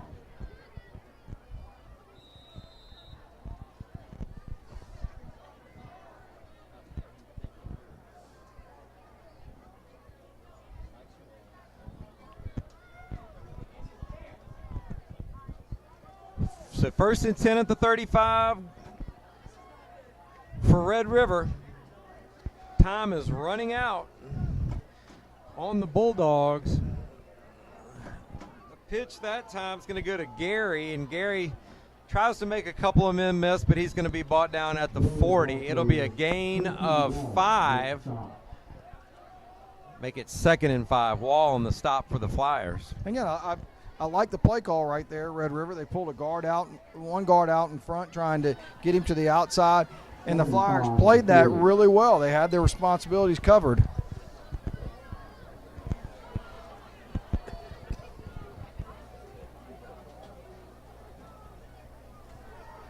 Smith's going to roll out right, look downfield, and passes incomplete. He had a man for a second in Terrell Gary, but great coverage by the Flyers. Mason Drake there, as well as Carter Ward. Again, a really nice play by Jack Ebarb right there. He played his lineman. The quarterback came outside of him. He was able to shed the lineman and get into the quarterback's face and make him throw that ball with somebody in his face. So 3rd and 5. 8:20 left in the football game. Smith again looks to throw. He wants to throw downfield. He's under pressure, and that pass is incomplete to Jeremiah Williams. Great job of getting pressure on Smith by several Flyers that time, and it'll bring up 4th down. Yeah, so they fired Rowan Gutakonda off the backside edge. But again, Jack Ebar played it perfectly. He played his lineman, shed the lineman to be able to contain the quarterback, and between the combination of those two, made him get rid of the football. You got to figure this would come awfully close to putting the cherry on the sundae if the Flyers can get off the field here. 4th and 5. They need the 45. Smith looks to throw, and he's going to go down in the backfield. Sack for the Flyers, and a turnover on downs will give the Flyers the ball back with 8:05 left. Horton there on the play for Loyola. Horton and Jack Ebarb. Again, Jack Ebarb right there played it perfectly. He almost lost the containment as the quarterback stepped up, but allowed Horton to come in and make the play. And again, a very nice job of Jack Ebarb to to know his responsibilities. Now, call me a crazy old basketball coach here, but with an 18-point lead and 8 minutes left, I sure would like to see the Flyer offense use most of this play clock before they snap the ball in this series. You want Dean Smith's four corners? I want one on the clock. The handoff's going to go to Gosley. Gosley does a great job of leaning forward and getting back to the line of scrimmage. He might pick up about a foot there. Make it 2nd and 9. Will be generous. Again, there's a lot of room on the edge for Bryce Carpenter. I mean, they're kind of keying on Patrick Gosley right now. Again, though, let's see. We're gonna have a flag on the play. I think it's procedure. I think we had someone flinch on the line.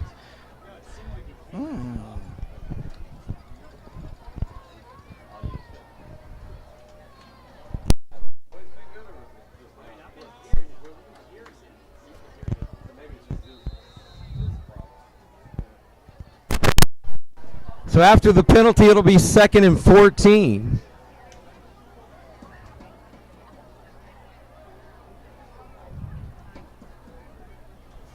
And the Flyers definitely seem more content to burn some of that clock now. So 7:15 and counting. Handoff goes to Gosley, and Gosley will be brought down after another gain of about 1. Make it 3rd and 13. A really nice play by their safety right there. The safety has walked up, and so he is offering a lot of run support. And so, that play is a little bit easier for him than it would be if he was playing further back, and it would allow Patrick to kind of get upfield a little bit more. But really, a nice job. They're not really concerned too much with the deep ball, so the safety has been walked up. Gosley leaves the game right here. He looked like he was a little bit hobbled. Drake in for him. Carpenter's going to look, and he's got Drake out of the backfield. Drake breaks a tackle, and he's going to score. Touchdown, Flyers! 39 yards from Carpenter to Drake, and the Flyers take a 36-10 lead. I'll say one thing for Carpenter is for all the duress that he is under, number one, he has made some athletic plays, and number two, he's stayed composed with his eyes downfield, because right there, Mason Drake didn't have anybody near him, and really that play was made by Bryce Carpenter. So Lee Rudd, who's been busy tonight, converts yet another extra point to bring the score to 35-10 with 6:10 left, and we're going to go to Michael Mitchell. Michael Mitchell down here on the sidelines. Flyers up 35-10. Just what the doctor ordered. Feels good to be on the winning side of things. Put those first 3 weeks behind us. Get this season rolling. Let's go, baby. Go Flyers. Back to you guys. All right, thank you, Michael. So 6:10 left here in the football game, and the Flyers have, as Chick Hearn used to say for the Lakers, the Jell-O is jiggling. It's in the refrigerator.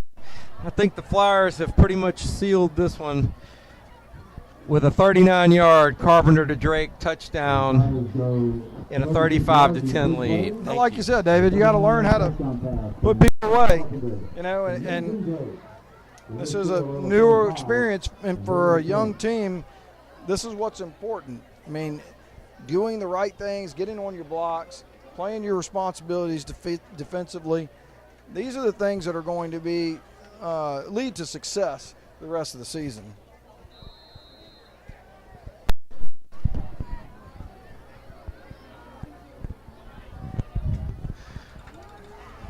And Red River expecting a deep kick here, and they're not going to get it.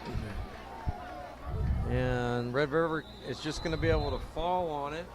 Carl Lewis, not that Carl Lewis, but the younger version of Carl Lewis, falls on the ball at the 32, and Red River will take over right there, 1st and 10.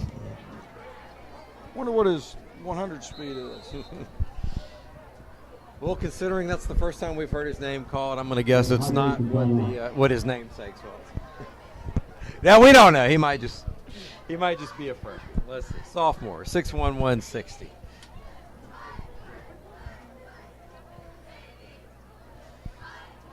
And this looks like it's going to be the last of our hydration timeouts, so we'll take our last timeout too. 35-10 Flyers on the good side tonight. You're watching Flyer football on LCP TV. Taxi!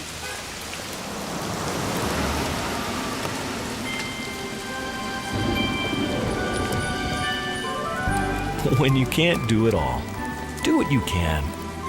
Compassion for others. Pass it on. A message from the Foundation for a Better Life.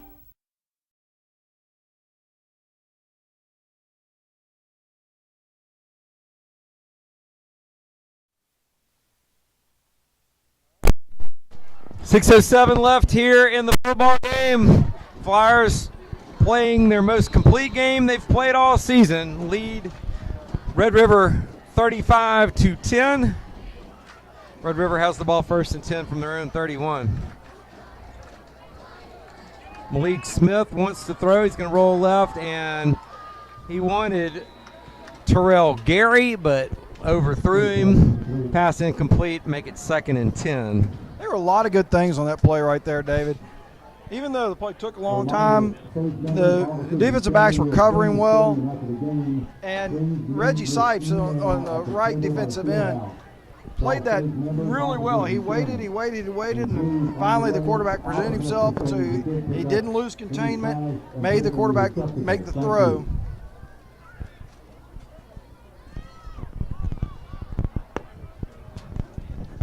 Second and 10. Clock dips under 6 minutes. Smith's pass is incomplete. He wanted Terrell Gary again, and once again they can't quite get the completion, so it'll be 3rd and 10. The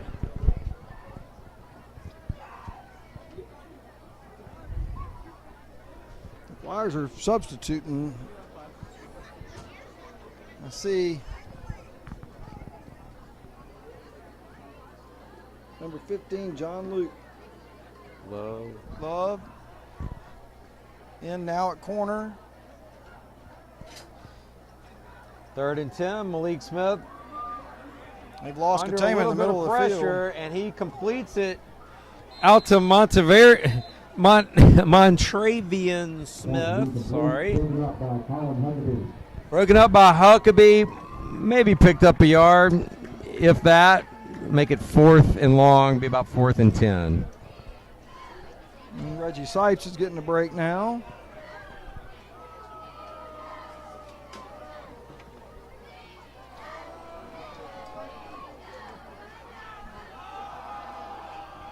His younger brother Ryan Sipes getting in.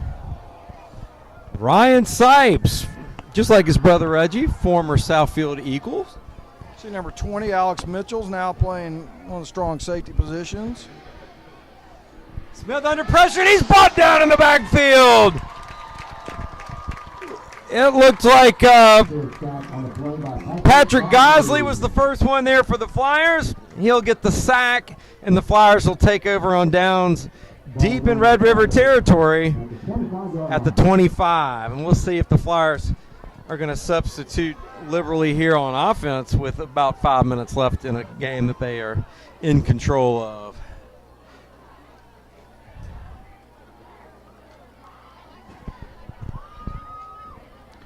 Carpenter's going to stay out there. Looks like most of the starting offense is out there. We have looks like a few substitutions. Drake's going to take the carry, and Drake's going to keep his legs moving and get it down to the 21. That'll be a 4-yard gain. Make it 2nd and 6. About 4.5 minutes left in the game. Really a very nice run right there by Mason Drake. Even though it only goes down as a little 4-yard run, he hit that hole fast, and that's what he's got to learn to do. I mean, you got to be decisive, and you got to hit it with some power.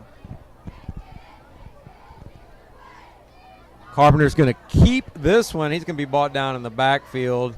It'll be a loss of about 7 yards back to the 29-yard line, but the clock continues to move, and that's honestly what's most important right now. Looks like Jude Gayton's coming out maybe for the rest of the game. It'll be 3rd down and 15.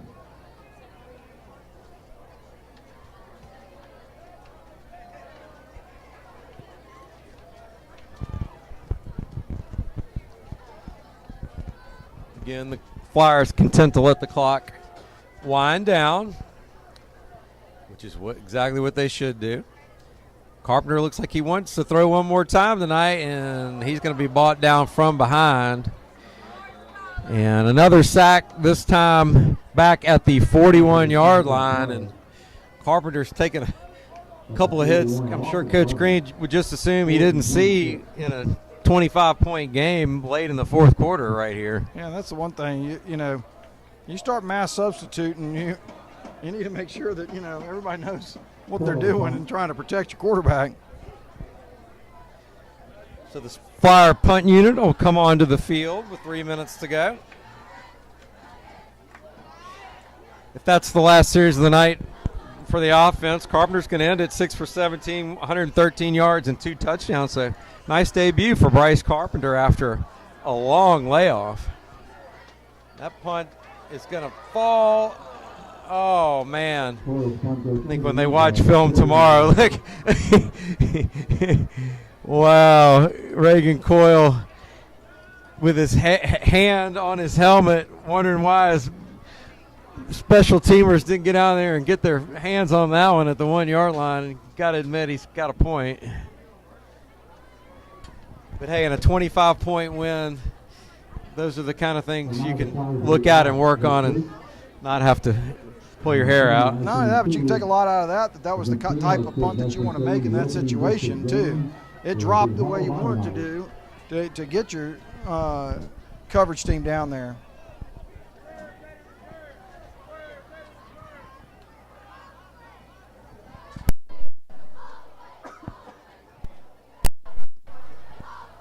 Smith, again, hands off to Smith. It looks like he's just running out of gas. And John, we have more liberal substitutions right here, but the one guy I'm going to point out is big Cole Cooper, number 79, coming in for the Flyers right here.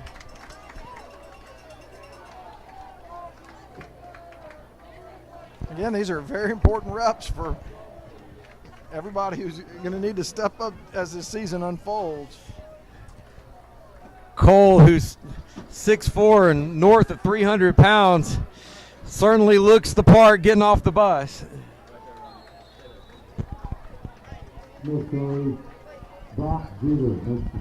Brock Jeter on the tackle that time for the Flyers, so we see a lot of the younger Flyers in the game now, as you would expect. These kids, I mean, this is a big freshman class, a big sophomore class. These are the kids that are going to end up needing to mature quickly and be ready to play.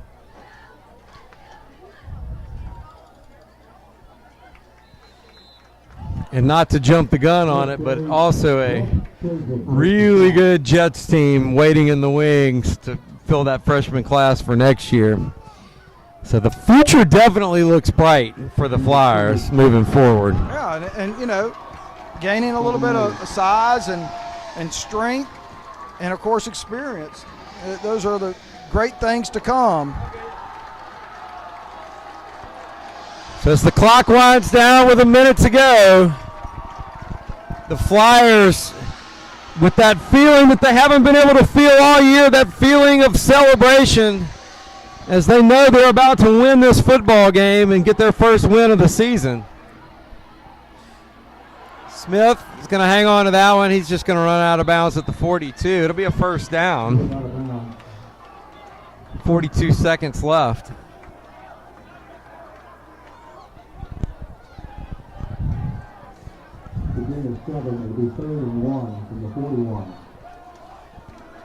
Big one on homecoming night, John. What a great night to get their first win. Got a great crowd. Got a lot of alumni back here in the stadium tonight. A lot of young kids here tonight. So wonderful time to play your best football game of the season to date. And a lot of parents getting to see their boys play tonight, which is a great thing too.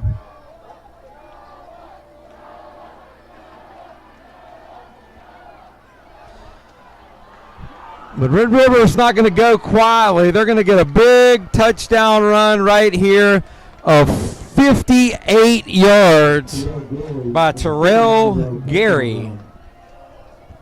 That'll make it look a little more respectable on the scoreboard, but it's really all just window dressing at this point. I'm sure Coach Green doesn't feel that way watching a player rumble 58 yards down the field in the closing moments.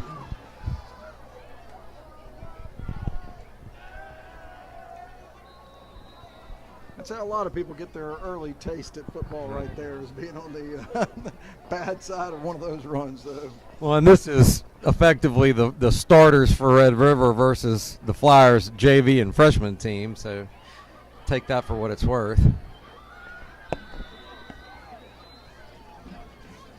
And the two-point conversion, I never saw him signal that it was good, and I believe it was not.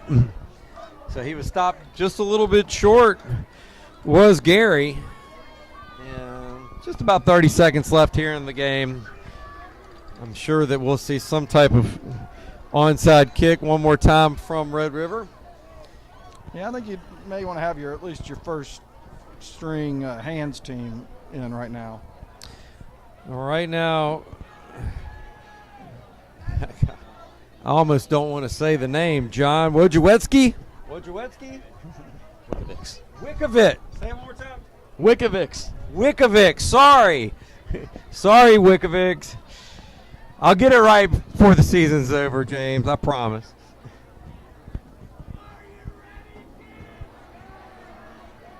You didn't know you had a multi-talented producer in here, Collier White.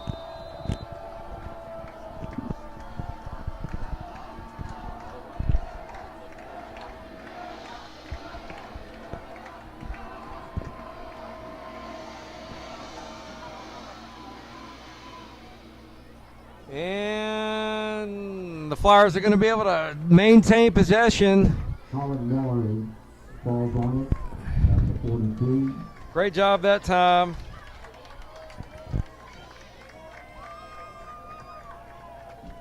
That was Holland Mars. Holland Mars.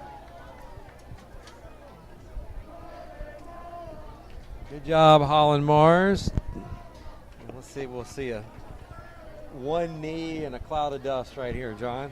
I believe that's exactly what you're going to see, David. So Bryce Carpenter on his first game in a calendar year. He waited a long time for the opportunity to come here and play quarterback for the Flyers, and he's going to get the win in his first start out of the gate tonight. And he's going to take the knee, and that'll do it from here at Mesmer Stadium. Your score here, with as the clock winds down, Loyola 35, Red River 18, and the Flyers get their first win of the season. We're going to take a quick commercial break, and we'll be right back to wrap it up. 35-18 is your final from Mesmer. You're watching Flyer football on LCP TV. How does your bank define local? At Home Federal, it means being here in Shreveport and Bossier since the doors opened in 1924.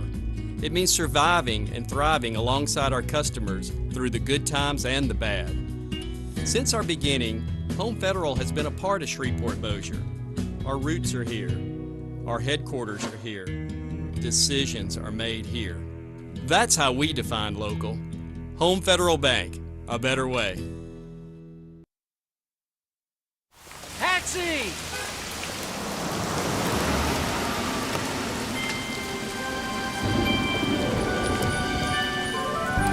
When you can't do it all, do what you can. Compassion for others. Pass it on. A message from the Foundation for a Better Life. Welcome back to Mesmer Stadium. Flyers get the win tonight, 35-18 over the Bulldogs of Red River. So, John, the Flyers are going to take a 2-week break here. They don't play again until they come back here to Mesmer to play Green Oaks on October the 6th. And, wow, what an opportunity, what a great time to get your first win. You know, you got 2 weeks now to go back to work, continue to sharpen the knife, if you will, before you come back. And I believe Green Oaks is our first district game as well. the Flyers really put together their most complete game of the season tonight. They held a very potent Red River running game in check for the most part. I mean, they did break a few big runs, especially the one there basically in garbage time. The passing game was non-existent for Red River, but we kind of expected that. And on offense, Bryce Carpenter definitely gave the Flyer offense a spark. The Flyer run game delivered in the second half. Both Drake and Gosley did a great job in the second half, closing the deal for the Flyers. So, hey, man, it's just all full speed ahead from here on out, coming back in 2 weeks. What do the Flyers need to do over the next 2 weeks to come back and be an even better version of themselves at that point? So as you pointed out, number one, getting the first win, getting that monkey off your back, as you know, coaching is a big deal. It changes how you practice. It changes everything you do. But not only that, even in this win, there's going to be plenty of film to be studied. We talked about this a lot during this telecast. And the coaches are going to look at things, and they're going to see what worked, what didn't work. But think about it: you're bringing in a quarterback who's never worked with these wide receivers other than just practice situation. No game situation where defenses are changing, modifying what they're doing. This is what the Flyers need. They need to be able to have a quarterback and wide receivers, especially, that are going, and of course the running back as well, to be able to work together and have some continuity to what you're doing. I mean, it's no coincidence that this team is so young and having to learn things on the fly. They're young and they're put into positions to where they've got to produce, and so that comes with a learning curve, and that we see it all the time. But this team is very young. And so all of these young players that we see these names, they're going to be back. They're going to be back next year. They're going to be back the year after that. And that's what's encouraging. Now, they're having to grow up quick. You're playing a season. There's no time to sit there and say, I need you to be really good a year from now. I need you to be good next week. And so there is a lot that they're going to take from film. And it really is about learning what your responsibilities are, what your technique is, and then getting a comfort with the people that are around you. And I really do look for that to happen over these next few weeks. All right, well, that'll do it from here at Mesmer Stadium. Good guys win tonight. Flyers take it 35-18. For our producer, Collier White, John Carmody, Art Carmody, and Michael Mitchell, I am David Winkler. Thanks for tuning in tonight. We'll see you in 2 weeks when the Flyers take on Green Oaks from right here in Mesmer Stadium. Thank you, and have a good night, everybody.